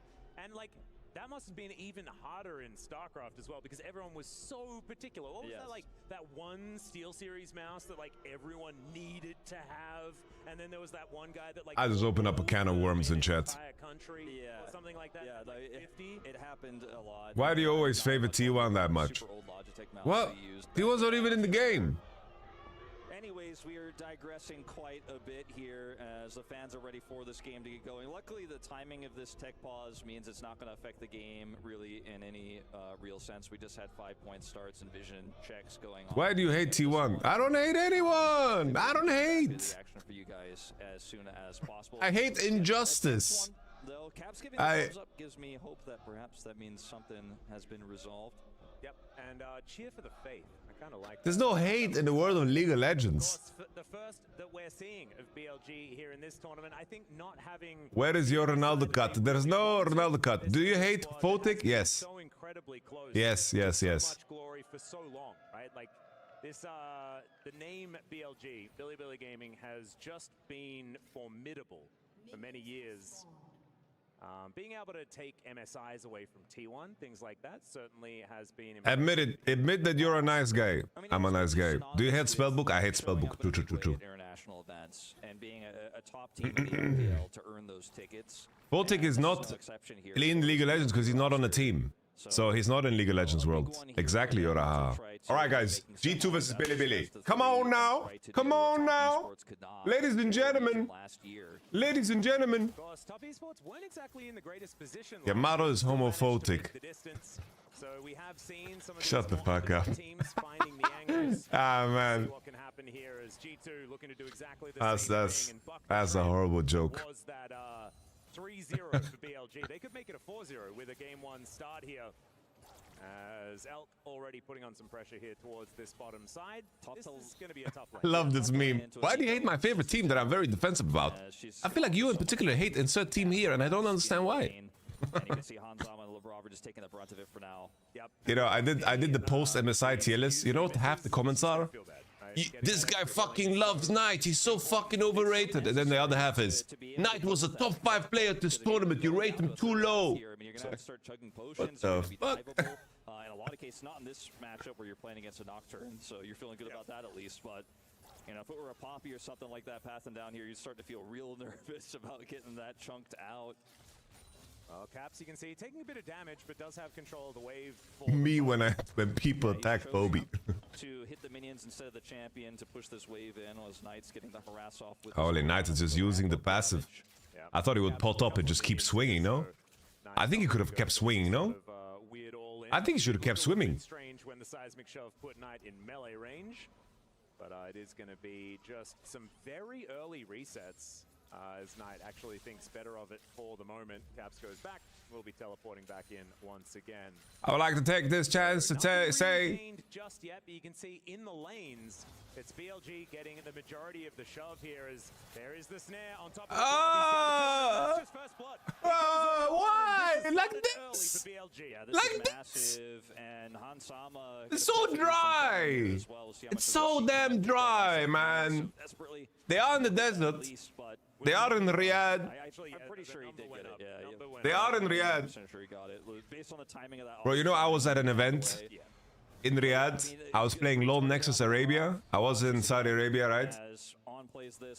And it started raining, bro. And the event was not prepared for that. It started raining. And then everyone was scrapping. Grab plastic bags. Cover the equipment. Because we were outside. Cover the equipment. We were covering everything with plastic bags. The reason I bring up the story is because it's fucking raining in Riyadh. The way Lavrov died. Maybe Skewmond was in the area, but does decide to go back. And first blood, 500 gold lead, something like that, approximately here for BLG. And it looks like they're picking things up basically right where they left off as far as that MSI start was concerned against G2 this season, or this year, you could say. But it is still early days, and of course, there's a lot of scaling on the side. I think my Twitch chat is the most educated League stream chat on earth. I swear. Every time, bro, I brought up a topic about how anime, and we still have discussion. But it's not the end of the world, especially because the kill went to On instead of Elk. Still a significant lead here for Elk, but at the end of the day, like you said, you know, some accidents can happen. Ben just collects the plating. Have you seen hums? Biggest cope I've heard. Bro, have you seen others? Remember what we're comparing to. Have you seen others' streams? Oh, Caps is getting ball sacked. He's getting completely ball sacked. From Caps, doesn't have teleport this time to try and make his way back, and that gold lead that was minuscule is now going to balloon unless Skirmon can get something done here. I guess Knight had it calculated. I thought he had maybe with that windup would have had just a flash auto for the kill there, but maybe just a little bit, not enough damage there, so just opts to take flash from Caps instead. Look for the Q. Yeah, this is over, guys. It's over. Looking for the dragon. No denial available. What are we doing here? Unsealed, he doesn't have the smite ready. Base one flash. Skimondo. EQ's after. We are just splitting. But I think he's going to be able to make his way out to safety. Some good aggression here for G2, but it is only that flash that's going to be picked up here by the squad on the back end. Lebrov taking a fair bit of damage here, but of course he's Rakan, so not exactly in the most danger. But Labubu is just half HP. Labubu. Ooh, alright, Labubu. That was some 24 karat shit right there. As Knight taking a bit of damage, the threaded volley here from Caps. Moving dirty white like a mosh pit. I like that move from Lebrov there because the positioning of Elk away from the turret makes him a vulnerable target. Speaking of vulnerable targets. Yeah, On in a lot of trouble here as Lebrov looking to try and make his way in. A lot of damage here already. Alright, look at that. Skimon Labrov synergy. And Elk, remember, does not have the flash, so needs to get back towards that turret. Labrov and Skimon. No flash, no flash. Oh, come on now, G2. G2, come on now. Ben, come on now. We'll see what he can actually get done. Double kill for the Zaya. Celebration in the nation. Labubu. Skimondo. Come on now. It's not the end of the deal. Lebrov dies early. That's perfect synergy. That's perfect symmetry. That's perfect. Perfect execution. 400 down. Now he's 600 up here. Picks up a BF sword, and the G2 fans are going wild because we know what Hansama can do. With holy, that's a BF sword. A big fucking sword. A best friend sword. What does BF stand for? Alright. Alright, come on, G2. Come on, G2. Come on, G2. You can do it. You can do it. Alright, it's okay. Skimon has flash. Flash it, flash it, flash it, dash it, run. Not going to get feared, but it should be his blue buff going awry. Lebrov looking to try and make something happen, though, as it's down to big friendly sword, big Futa sword. Did not have his smite available. Alright, you guys have dirty mind, dirty mind. Dirty mind, man. Play with the ult, doesn't get the kill, but it's enough pressure here. As Lebrov still no smite at the ready. I don't know if he really wants to go in here anyways. As they're just going to group around. Dirty mind. Alright, Labrov with the W, gets the CC onto On. Hansama tries to do damage. Talia with the wall. On is in the pit. On's got no flash. On is trying to juke. The clone is baiting. That's a little freebie. On dies. There's 2 grubs for 1. I think you take that if you're G2. We're happy. We're happy. We're happy. Are we happy? Say, put a 1 in chat if you're happy. Not actually getting enough of the grubs in order to get themselves a feat there, but who the fuck is that guy? Who the fuck is that guy? The kill goes to Hansama. Who the fuck is that? I think this is 100% worth for G2. Bro, what a fall of Conor McGregor. The triple, they only get the 2 out of 3 for this, and I mean, Caps knows he can engage from so far away there. The sacrifice of On. All right, Hansama. Hansama, this is your moment. Had a great start, right? But things are looking this is your moment. In this game now, considering Hansama, you gotta carry this, Hansama. You got Ghost, you got Flash. Your champion ain't got a dash, but it doesn't matter because you got ult and speed and quickness. Come on now. Honestly, I saw it coming, but I think everyone did. His fall off, bro, his fall off took time because he just was so high up. I remember when the video came out. Do you do dumbbells like Connor, coach? Nah, bro. I don't swing dumbbells off my cock. Yeah, this is a very big 80 carry on the side. Who the fuck has time for that? I think 3 items is where you're going to feel really good as this Zaya, and so that is still not quite there just yet, but hitting that first item before the Kaiser feels absolutely amazing. What doesn't, though, is the bottom lane or the top lane. You do push-pull legs. Kasante versus the Scion, because Bin is just kind of running away with it, just having a really good time, has his Sunfire Cape now completed, as we can see, and will be driving towards that top side. Do you call it driving when it's a train? Because normally a train is on tracks, right? You wouldn't really be driving. I think he's just charging, you know? He's Push-pull penis, nah. Aggressively. He will get his teleport up relatively soon here, so if they are going to try to hard force, they need to be aware of that. He's going to get some free push here in the top lane off of that ultimate, and BLG will disengage. But the Scion is Labrov EU Beryl? No, Labrov is like EU Kellen. That's who Labrov is. It's EU Kellen. They can continue to snowball Beryl. out of this game by any means, but fights like this early on around a dragon are how they need to control the tempo, because if G2 get a dragon here and buy that extra time, it really puts a big wrench in their gears. Combination! That flash was not good from Capsimus Prime. Not a good flash from Capsimus Prime. Oh no! It's a psyop, guys! It's a psyop! G2 is gonna play Nocturne Oriana for the rest of the year! They're like, that's so OP! They're gonna go to Worlds and play it 4 games straight. Potential setup there with the Nocturne. Now they don't have any of the ultimates though. Yeah. And See, if that was Zaya, she would have lived. Yeah, if my grandma had fucking wheels, man. Like, you think they would play it like that if that was Zaya? You're a fool, yeah. Like you say, this is actually kind of huge. Like I said, buying that extra time feels massive, and with that commitment there, BLG just don't feel like they can actually win the fight straight up. Yeah, beautifully done. 21, 21, 20, 21, 21, 1. I really need this game to go to 32 minutes. What's the score? 0-0, my friend. Able to just immediately teleport back to the lane. So really nicely done, making sure they don't give up something that they don't need to just from the intimidation tactics. With a trade of 1 Drake apiece, it is going to be, for whoever gets it, a 3 Mountain Soul for either a Kasante or this Scion, and frankly, that's incredibly powerful. So these next few dragons, how they stack up is going to be really, really important. Let's go. G2 has a terrible chance. I feel like G2 as a team has always had the worst chance possible. I swear. Hey, I like that one, Act 123. Beige one, can you eat some for me? Beige one, beige one. Do the dance. Do the dance, beige one. G2, G2, the shame of you. G2, G2. Oh, never mind. That's not good. We're G2 fans. Getting some work done here. A lot of value, yeah. The old Oh, combination in the nation. Caps has no flash from before. Alright, Knights has no flash either. G2. Yo, I like the fact that Labubu and Skirmishing is here to back him up on the screen. I like it, man. I like it. Picasso. Picasso, bro. Hey, if G2 are there to get refrags, I'm happy, bro.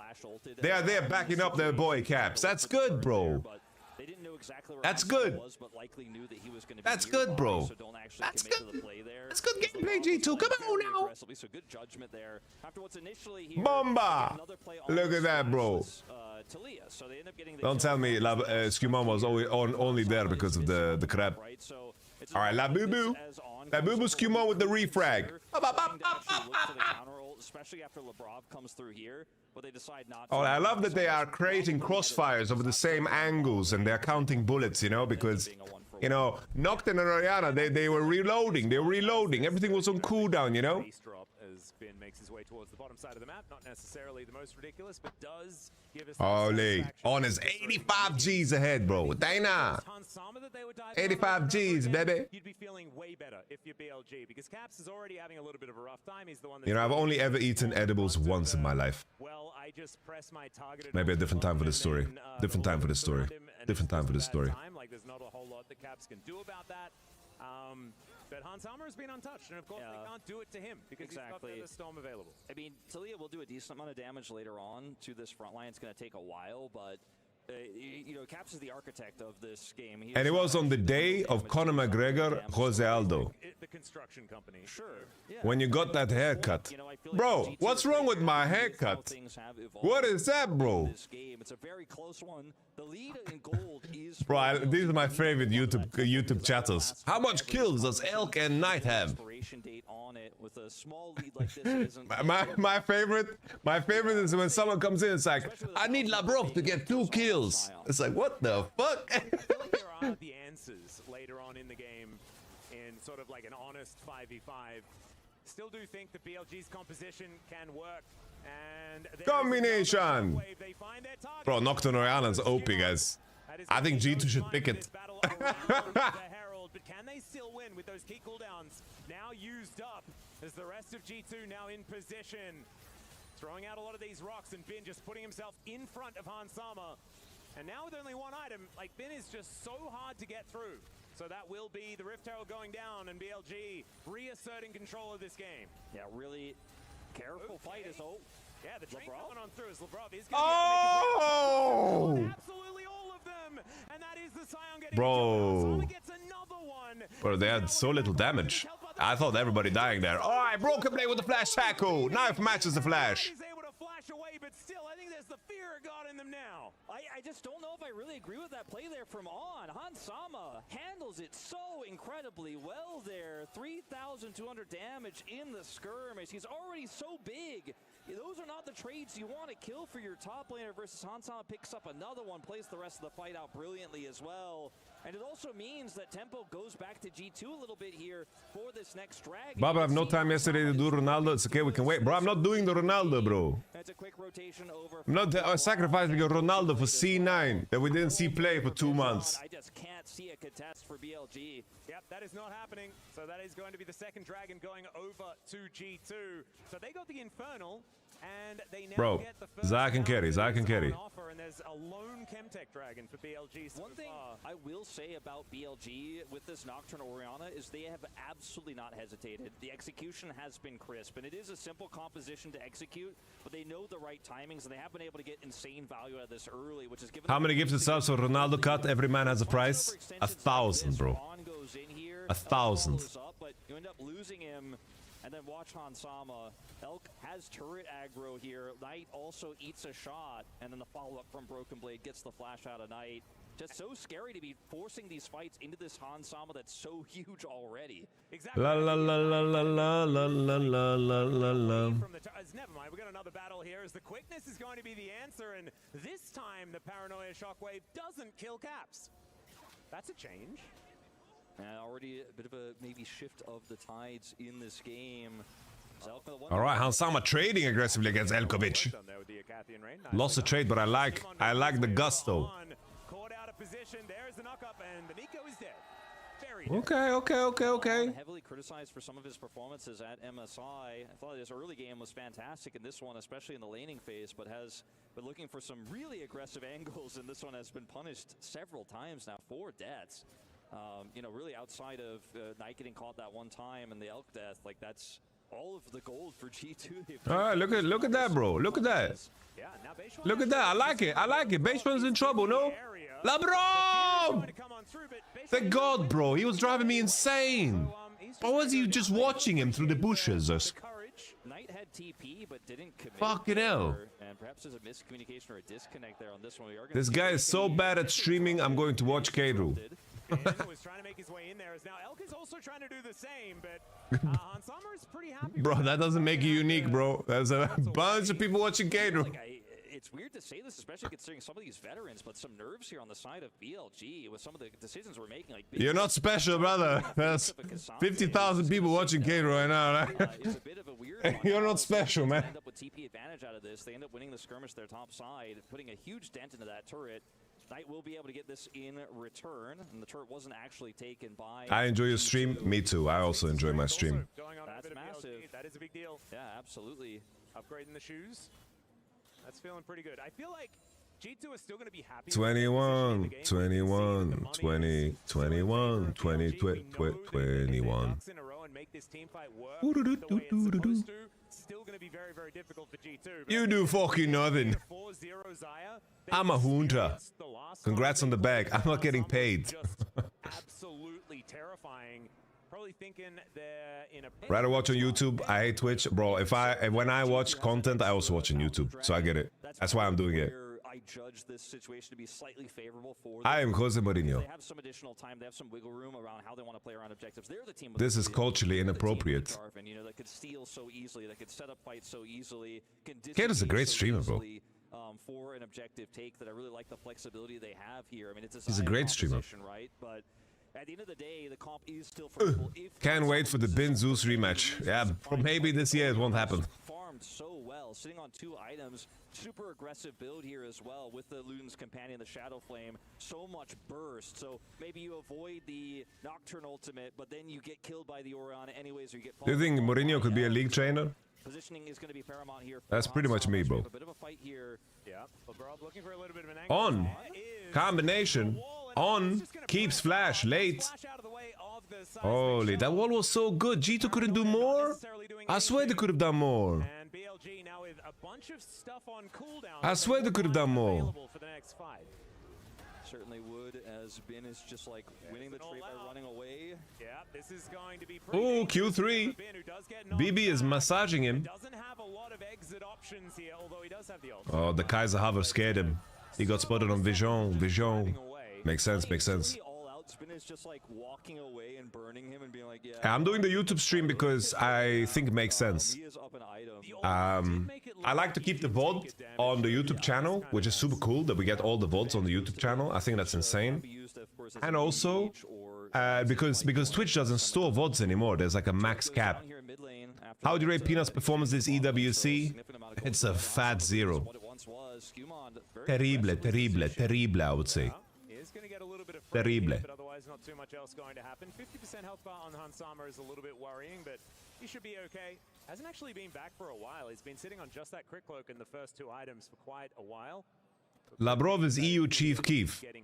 I don't know what that means. If he does want to go that way, but yeah, the chat is very ass on YouTube. Agreed. The Kaisa is only 250 gold. Why G2's losing? I don't know. I think even in this moment, right? Why didn't they hard commit to the fight? I don't know why they like the Nocturne ulted and then they panicked. But in reality, they trapped 2 people on the left hand side. If they snap and they are like in sync, I think it could have been great. Is How Alive done? They're done, yeah. Here by the Cassante. Spell shield's a little bit early, and Broken Blade knows it. Does have the ulti back off cooldown once again. This is risky for G2 though. I mean, I feel like they're just kind of saying thanks for the lead. Once I was afraid, I was petrified. G2 is controlling the bush. Combination, nice hourglass from Capsimus Prime. Is this what they needed? Bin is a little bit deep. CC chain on the Bin, but he's tanky. The combo. Bin's HP is not moving. Huge from Cassante. Is it enough though? Holy Broken Blade! That was massive from BB. But does it matter? I don't know if it matters. Hansi! Hansi! Hansi! Kill something, Hansi! Oh, Skirmishing! He gets the flash to correct his mistake. Broken Blade! Oh, Elkovic, that was nasty. From that drive-by, as G2 with soul point after that walk away. I feel with the win, even though they still don't have a gold lead. Guys, Broken Blade saved the whole game. He saved the whole game. Wisely used there, but Hansama is just so huge. It's so much damage in that team fight. After what looked like to me, when I see this Drake attempt for G2, I'm like, but they can engage from so far away. Yeah, there's no flash for On, but this is so risky. It's Caps' big arm guard here that is such a game changer that buys time. He perfectly... Look at this from Broken Blade, guys. Look at this W from Broken Blade.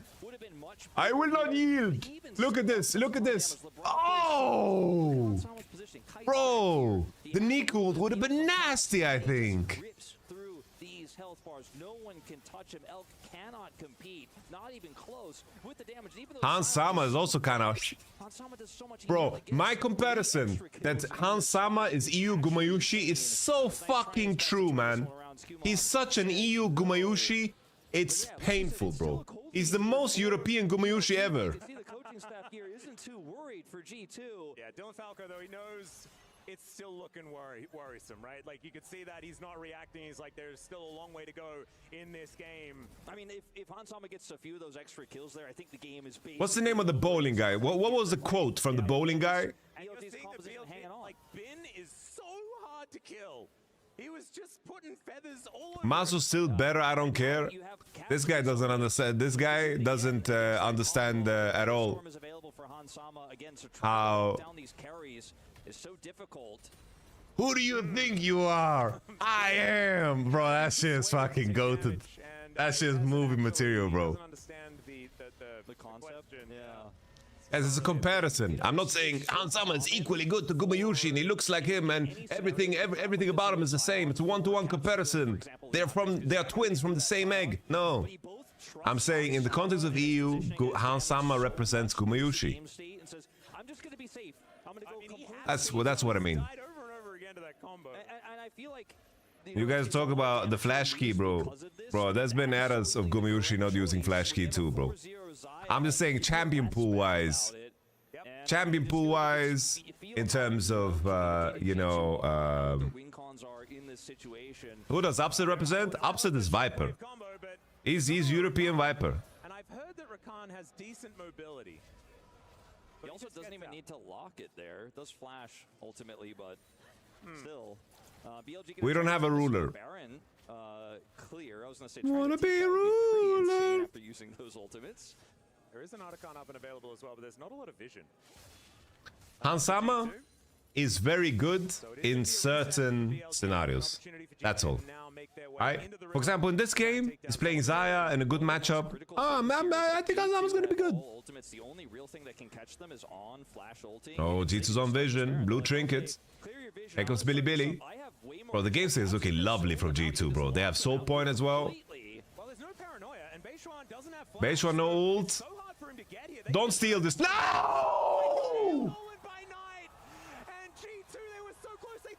Checkmate, but it's the Oriana that steals it away, and now they can just walk if they'd like to. Bin just standing in front of the G2 members. How? It's robbery here for Billy Gaming. And G2.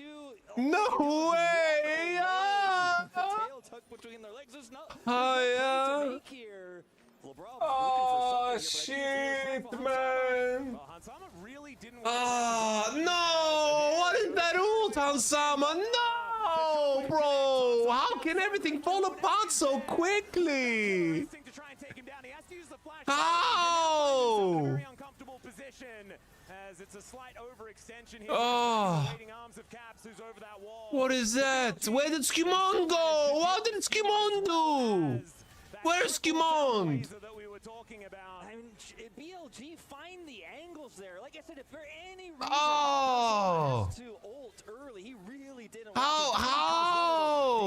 Killable. Broken Blade not going to get the interrupt there. But what the hell, man? For G2, full control over Baron. Whoa! What the fuck? fuck? HP lead is there for BLG. They have the proper ult. That is crazy. And they're going to get their second what? The game as well. Potentially a steal. Oh! Absolute insanity. All right, Labrov, smite this, please. Take soul. It's soul. Come on, Labrov! What? Got it again! What the fuck? That he doesn't have. Yeah, he's still going to be able to lock that one down. I'm sorry, guys. It's upsetting. Watch this again here, how low it goes. It was a bit of a crazy one. All right, the ain't no way. A bit early on that one. Skimon not happy. But I mean, it's a great play there from Knight. Ain't no way. Frustrated, but what happens next is even worse as they're able to catch fans in disbelief because it looked like that was such a great Baron call. I mean, I still stand by it. I think it was. Agree. And it's this moment here where ultimately there's the splash from Hansi, bro. The ult from Hans Sama. Shockwave, but unfortunately it just couldn't flash far enough. LeBron is trying to ult to try to peel, but he's just not quite there in time. And it's just Excuse me. the dominoes falling here. And Nah, I'm so empty. Falling on my knees. Now in the driver's seat once again. Alright, G2. Just stall out the game. Stall out the Nash. Get IE on the Zaya. Take it easy. Accept Atakan. The Atakan is Atakan. Let Caps take the tier 1 bot. Let him chip away at tier 2. We don't need to TP. Just soft contest. Take it easy. Don't stress. Take the blue. The enemy team already has a lot of XP. It's whatever. They're not gonna get a lot of plants. They got 9 plants. Who cares? It's easy. Capsimus Prime. Void Staff. Yeah. Starts to snowball pretty significantly. Yeah. Leads across the board as well. Yeah. 16 advantage. Knights caught up to Caps. He was significantly behind in XP. Bin furthers his lead to over a level as well. And so, you know, you're getting all those additional stats. You're getting all those additional points and all your Beishwan, can you do something for me? It will be potentially a 3-3 dragon situation here if BLG pick it up, and then Bin just becomes so difficult to kill even for our Fountain Laser in Hansama. IE is done here for Elk. He's gone for the crit build, which makes a ton of sense into Broken Blade. So even though Hey, yo. is still very relevant, and even just a straight up front to back fight. Someone actually dropped a fucking banger on the timeline, bro. A banger on the timeline. You guys want to see?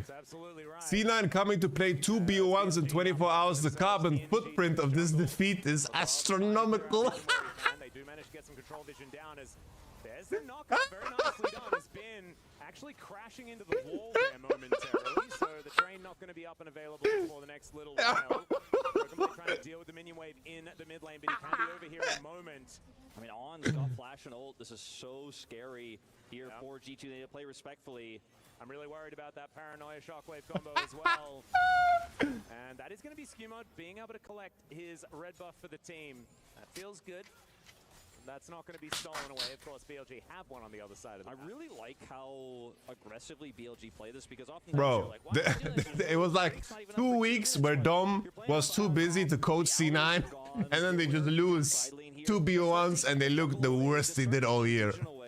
Threaten the situation because you have all of your crucial ultimates where if G2 make even one mistake, you practically win the game off of it. You get a kill or two, you get that inner, you get the inhibitor turret, and you start to really... Hey guys, I just joined. Wow, EU is great again. Yes, they're great again. Control over the map right now, which is so powerful with a composition like this. You can basically choose where you want to pull that pressure point. Baron Dom coaches, yeah, he coaches C9. Next place that BLG set up shop. BO1s are random, of course. Like, obviously BO1s are completely random. If by that extent. Obviously. Oh, on the heal. Caps could have served longer. No, did he get rooted? He might have got rooted. Maybe I'm blind. Vroom. Vroom, vroom. Bin has 5,000 health. Holy, the flash and W. Combination. Oh! Broken Blade denies On's combo. Skimon a little bit too deep. Oh. 21. What the? Just explodes, and BLG, they have to sacrifice their support, but Dom mostly does draft stuff. No. Dom helps them with their mid game and like their setups, because that's like his biggest strength, you know, because he watches all the LCK and the LPL. Why are you guys making shit up? Dom's the guy with the belt, bro. Dom is coaching remotely, bros. And that's Baron into Dragon here. Bin is the one who goes for the punish, right? Caps doesn't end up getting caught by the CC here, but look at now how split G2 are into a combo. Bro, they're saying BLG2, BLG2. Is that what they're saying, bro? Why is he not streaming now? He chose not to cover the EWC because he didn't feel good about co-streaming the event. That's his words. Skimon left on his lonesome, dies twice, will lose that critical GA. Baron goes over, and you got to imagine Dragon is with it. And G2 imagine Dragon position in this game, but now it feels that's all but washed away. I tell you what, though, I love Knight's build. It makes the it makes the Orianna actually look like... You know, I felt bad for Dom because I understand fully why he chose not to stream EWC, and I respect that fully, right? But I thought this would be an event where C9 could do great because of the conditions. And then they just sprinted it. That's an absurd amount of extra damage now complete. This is sort of maximum damage. He just needs 25 stacks on a Majai's, and then he's going to be feeling brilliant. Unless Orianna is a fucking nuclear nuke. Holy, alright. Talia surfs away. Surfs up, baby. And now they've got a brief window where the lights will remain on no matter what BLG wants to do about it. The defense a lot easier here for G2, even though they don't have the wall to stall. They can actually play up like this, like Hansama is, because that threat of the combo isn't there. Yeah, the conditions of the players wasn't the greatest, but that's a tournament. Everyone has like rough conditions. That's a tournament.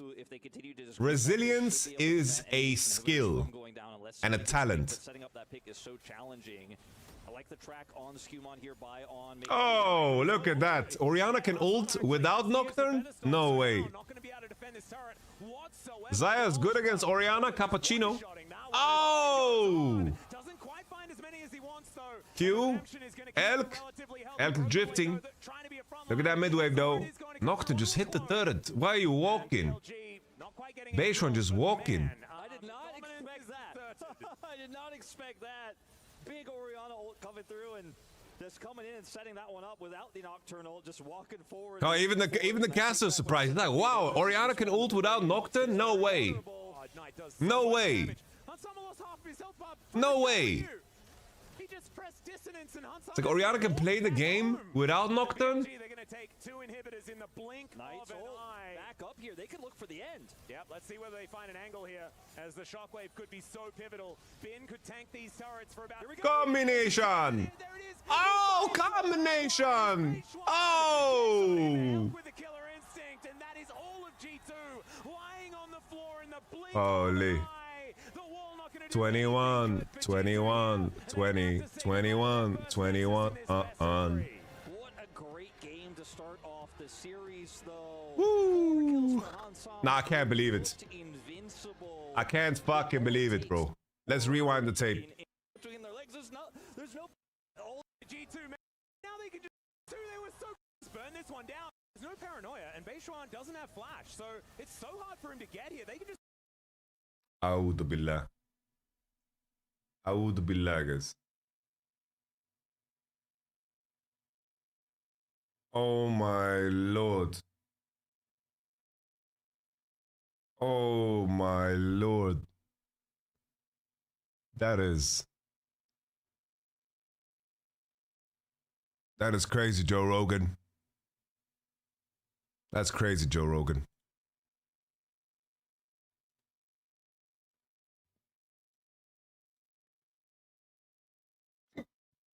That's crazy, Joe Rogan. Joe Rogan. That's crazy, Joe Rogan. Joseph. That is... Jesus. Walk away. Tail. Oh my days. Oh, what are these trap beats? Knight. Straight out of Sweden. Elk. With on. Age 22. A human being was built to move. In one singular posture for 12 hours a day. It's time your chair evolved. This is Secret Lab Titan Evo. Ergonomic. You know, it's like...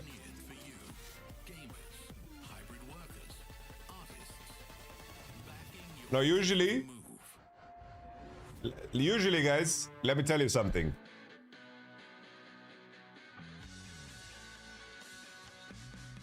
Usually, like events in local venues and in countries, whatever, they do like some, they do like some soft power propaganda, you know? Usually, it's like, oh, visit this country for tourism, or like you've seen that for like LEC road shows. Like if they are, it's like, oh, visit Andorra or visit Malta or whatever, right? But this event has there's only ads related to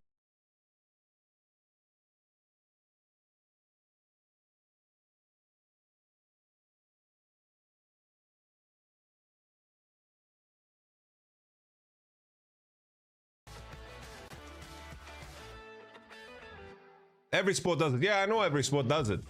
But I don't see that soft propaganda on the stream, you know? Does Saudi Arabia even want people to visit? They didn't want to make it that obvious. Last international tournament we didn't perform as well, but this time we want to be more prepared and ready. We had a very disappointing Guys, performance. people's view of Riyadh and Saudi Arabia is very, I don't know, it's borderline, it's just racist. Motherfuckers. Fucking hell. It's like, what? They're just riding camels. Are they just not riding camels? I mentioned the CFO. I think they're pretty good. CFO 팀이 좀 다크호스로 좀 잘할 것 같다는 생각이 듭니다. What are we saying? The thing that has a lot of chance of surprising everyone is CFO. They went to a really close series with Team 1 that was like the grand final. I haven't listened to the JID Animal song. Potential.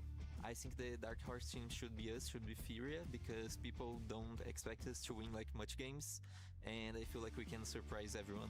Yeah, you did already. Based. Most people go for Mecca and finance. No, it's like, guys, Saudi Arabia want to diversify their economy, right? It's a very oil-driven economy, right? And that's how they have become a global player, an ally with the US and so forth. They want to diversify their economy by investing into sports and esports and having other business relationships that attracts tourism, because that is a massive, massive business venture. Massive business venture.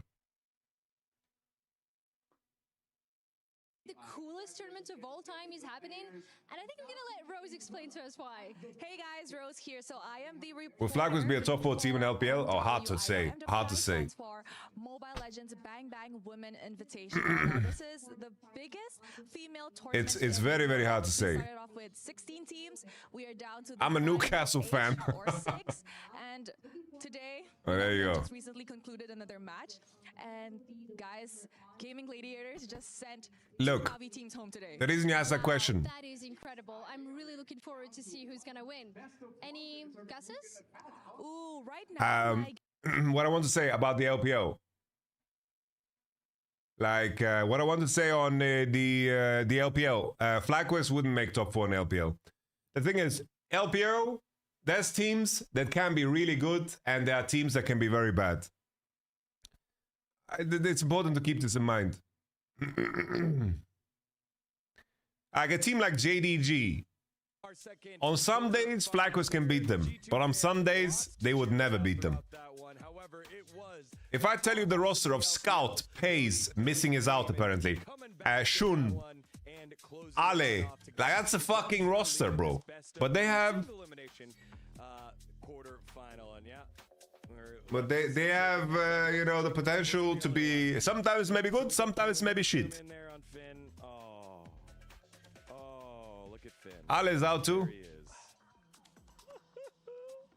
They had it, man. They really did have it. I mean, wow, the Nocturne Oriana sure looked strong. I mean, maybe something G2 can look to practice themselves. Maybe Hey, he stole my tweet. I swear he stole my tweet. And maybe we have a chance. Actually, no, Finn was serious. Finn was serious. By both teams, we take a look at the draft. Dig on here alongside Meteos and Finn. Meteos, when you take a look at this one, obviously the ball distribution composition here with the Oriana, the Nocturne, and then the follow-up with the Kaisa, it seemed very straightforward what BLG wanted to do. Yeah, I thought it was really interesting. I kind of like what both teams did in this one. I thought that leaving up Azir as G2 was pretty clever, because then they took away Talia, which then is going to help in their next draft, because they'll be blue side again, and they can first pick Azir without getting met with the Talia, which is a good response. And also, Knight doesn't really like playing Azir, so... 120k viewers on Kado. Who the fuck did the boycott again? Response to the Nocturne Oriana from BLG. Bro, I have to say, Twitter's not real, bro. Twitter's not real. Twitter is really not real, bro. I don't think Twitter's real. Is Twitter real? Like, answer me honestly, bro. Is Twitter real? I don't feel like it's real. The interactions I have on Twitter are not real. Yeah, that happened. I mean, look, it's not real, bro. Great job targeting Caps this game. Twitter is a shithole, bro. Single creep singular. he was just getting attacked by this darkness ball delivery combo and was just getting killed. I feel like the people that are on Twitter are banned everywhere else. That's my like. The majority of people on Twitter are banned everywhere else. Earlier in the days, That's what Twitter is. a lot of the execution of that composition. First time. It's like that little thing. Does not help and Caps dies. It's like that, you know, when in your coffee machine, where all the gunk is stored at the bottom, the liquid, the random liquid. That's Twitter, bro. Because the ball follows the Nocturne, you can't really flash out of the combo. There's like a really smart timer where you can flash it, but it's super hard to get done. So what happens most of the time is that people flash and still get pulled back into the Nocturne. You kind of have to just flash before you even see that Nocturne's going on you, which then could make you look really dumb if he goes on somebody else. I mean, you're on Twitter, Yamato. Yeah, I am. So yeah, I have a reason. Really hard combo to play against, and it kind of. I need to drive engagement because, as insanely disgusting this word is, I am a influencer. And the ulti's still connected onto Hans. So it's a part of my job. I have a great excuse. I have a great excuse. All right, let's take a look at our second highlight here. Over at the fourth Drake. This was one where Blue Sky has like no social energy, bros. This is where my optimism power spiked. Like here, I saw a fight. The Nocturne Orianna combo goes into the Cap Seeker's arm guard. I don't think they really had tracked his inventory. And here is a Hans Sama monster fight. He's just shredding this entire fight with the Nevori Flicker Blade. Guys, I am going to make an account on Truth Social. Truth Social is the only place you can get the truth.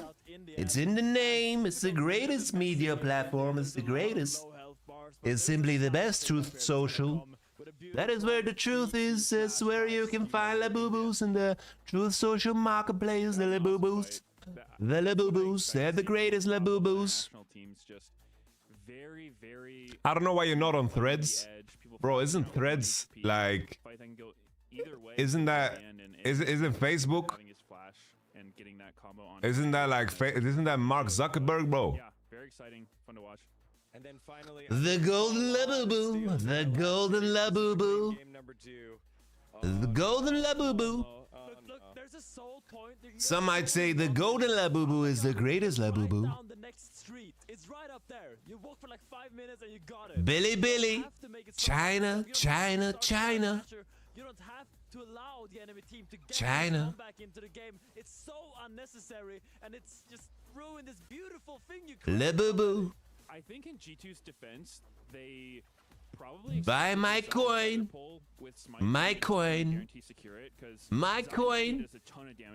You can have dinner with me in the White House. My coin. Isn't all social media the same? Not really. Well, I think there's different metas. Even though I think it was pretty likely to work. There's different metas, you know? Someone said you're broke, bro. And me not replying to that. My show that he brought Unsealed Spellbook. It was there. You could do the double smite and the feather pull. Thorin has beef with Keiru. I think if anyone is a nail and went after other people, they turn into a hammer. Goes away, leads to our final fight here. Like Thorin is a hammer. Oh, this was the one. Look how far Ori is. Yeah. Look at that. That's a global Orianna ult. The thing is, Keiru said Thorin only makes hate content. Yeah, unfortunate fight here. Hansama doesn't really get the ultimate on to block the Orianna ult, and that just makes him so chunked that it becomes so hard for him to out-attack in this fight, and he doesn't really get to impact as much as he wanted to. Yeah, and always going to be tough. Going back to what you said, bro, Thorin never forgets. Kind of have to guess, and Thorin's like an elephant, you know? Thorin is like an elephant in captivity, you know? And like, he's like an elephant in captivity.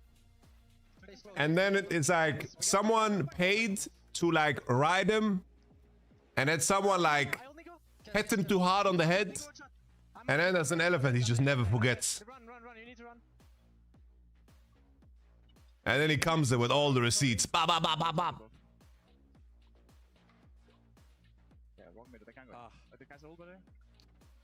I think she did not get here. And you could just see it on the faces. Like, they just knew. They knew. It was great that they went to the next step to be like, all right, I guess we're giving Baron and whatever. But I think you could see Labrav there and Skumon, the two new players, just both kind of scratching their heads, being like, dang it, man, we skipped a step there. Quiet for teamfight comms. No, this was during the Reckless Thorin content thing. You know, there's just the classic, I can't see when Nocturne ults followed by, like, oh, give Baron, we're dead.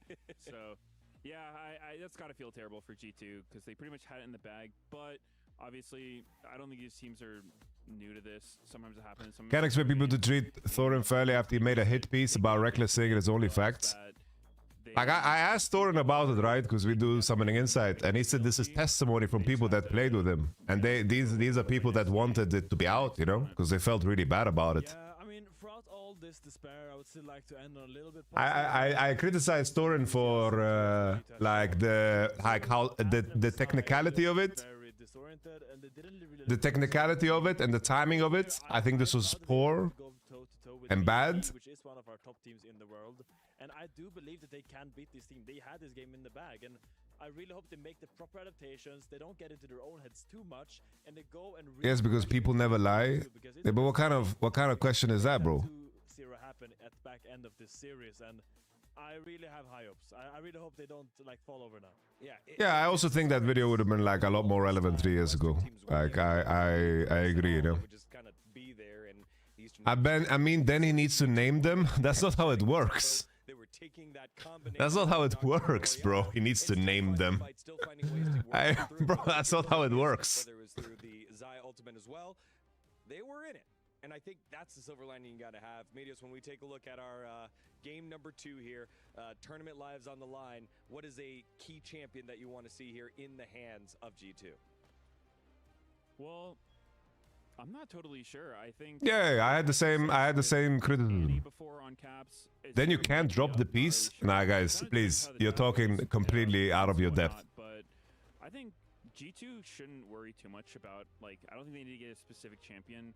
I just hope they get something that they're comfortable with. They almost managed to win against the Nocturne Ori, which is such a hard combo to play against. So I think macro-wise and individual play-wise, they are completely fine. Yeah. They just need to, you know, not Baron throw. All right, Finn, final thoughts here before we go back for game 2. Yeah, I mean, we're about to go into draft. Just some things that I really want to see. I would love them to try to take out that Pantheon and look for a Maoka for Skumon. I think that is his best champion. He's so comfortable on it, and right now G2 needs to lean on what has worked in the past. All right, well, do or die time for G2. Backs against the wall against BLG. For game number 2, let's send it on over to Atlas. Actually understand the mechanics of... Thank you so much, gentlemen, for that breakdown. And yes, now it is time 1 second. to get back.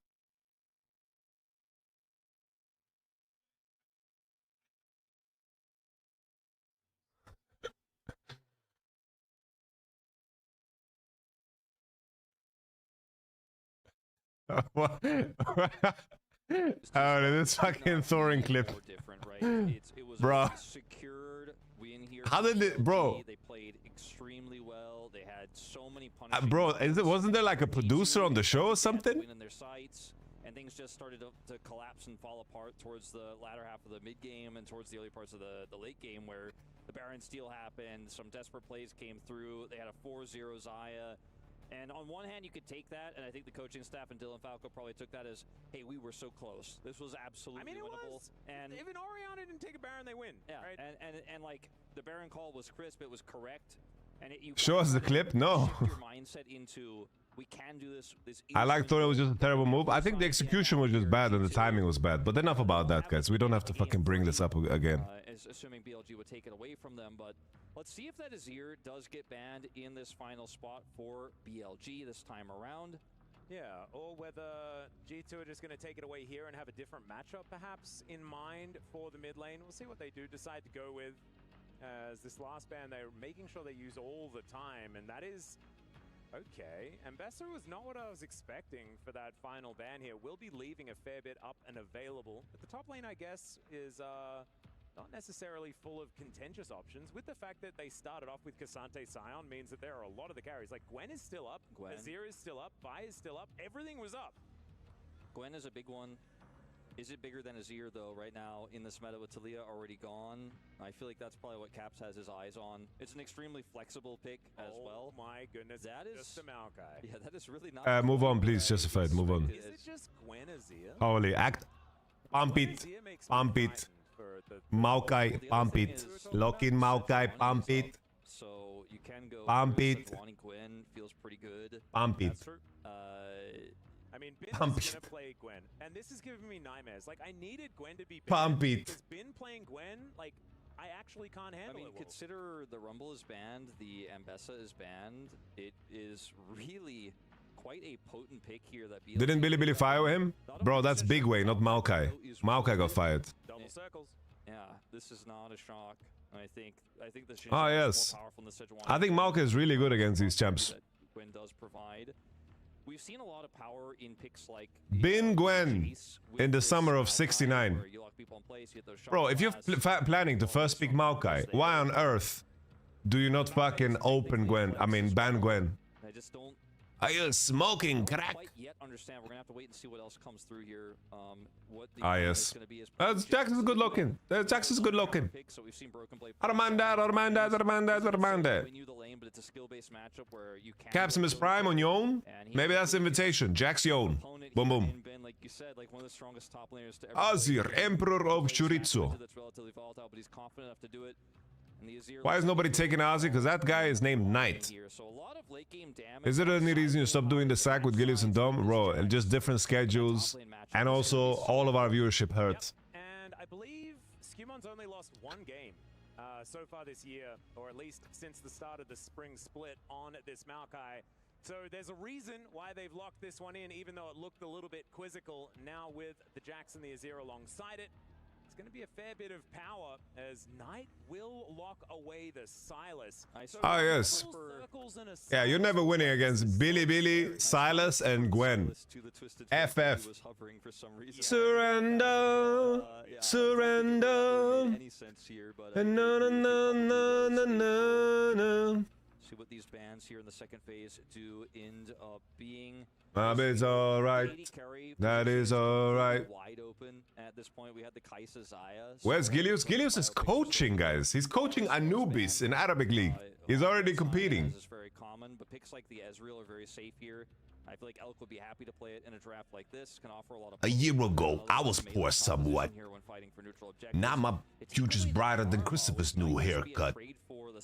Bro, I really like the grimy goblin Tyler, the creator. Yeah, unless there just wasn't one. That is a thing that you can do if you. No matter where's Gilius, he's coaching, bro. He's coaching. Yeah, I'm not sure. Yeah. We'll get confirmation for you guys when we can. BLG2, BLG2, BLG2. Did you get any offers to coach in summer? I'm talking to teams, but the budget is tight for summer, so we might do something crazy for next year. I want to do a little bit like of LEC remote coaching. That's my dream. That's why it didn't quite work out there. Freljord's weather is not so good right Why now. you hate you? Brahm's super strong. BLG2, BLG2. Blowing bubbles in the microphone. You're bothering your teammates, man. Bands actually to come through in this second phase. Los Ratones in the chat. Los Ratones, don't leave. Don't leave, Los Ratones. Los Ratones. Similar scenario where you have a lot of range to play around. Bullet to the head. Headshot dead. With these relatively low-range champions that really do want to get on top of you, gives them a whole lot of mobility. For me, it's like Senna Ezreal feels the safest and best here. Oh, Kobe Kiss. That's very nice to hear. That's a nice compliment, bro. I got you addicted to a certain type of music. Senna is just so strong with this front line, and you have A year ago, I was poor somewhat. top lane advantage. You have a lot of side lane power to buy time for that. Senna get big. What is Shizuki doing? He's playing Throne and Liberty. That's literally what he's doing. Just Throne and Liberty to the moon and back. I wake up with a smile on my face. Making it all the way to B5 is kind of nutty, but the Alistair going to be their final lock-in. A lot of team fight strength here for G2, and they are very burly, a lot of AoE CC, and the AoE damage with Sivir and Azir. Man, the Shuriman combo of just rip you to shreds.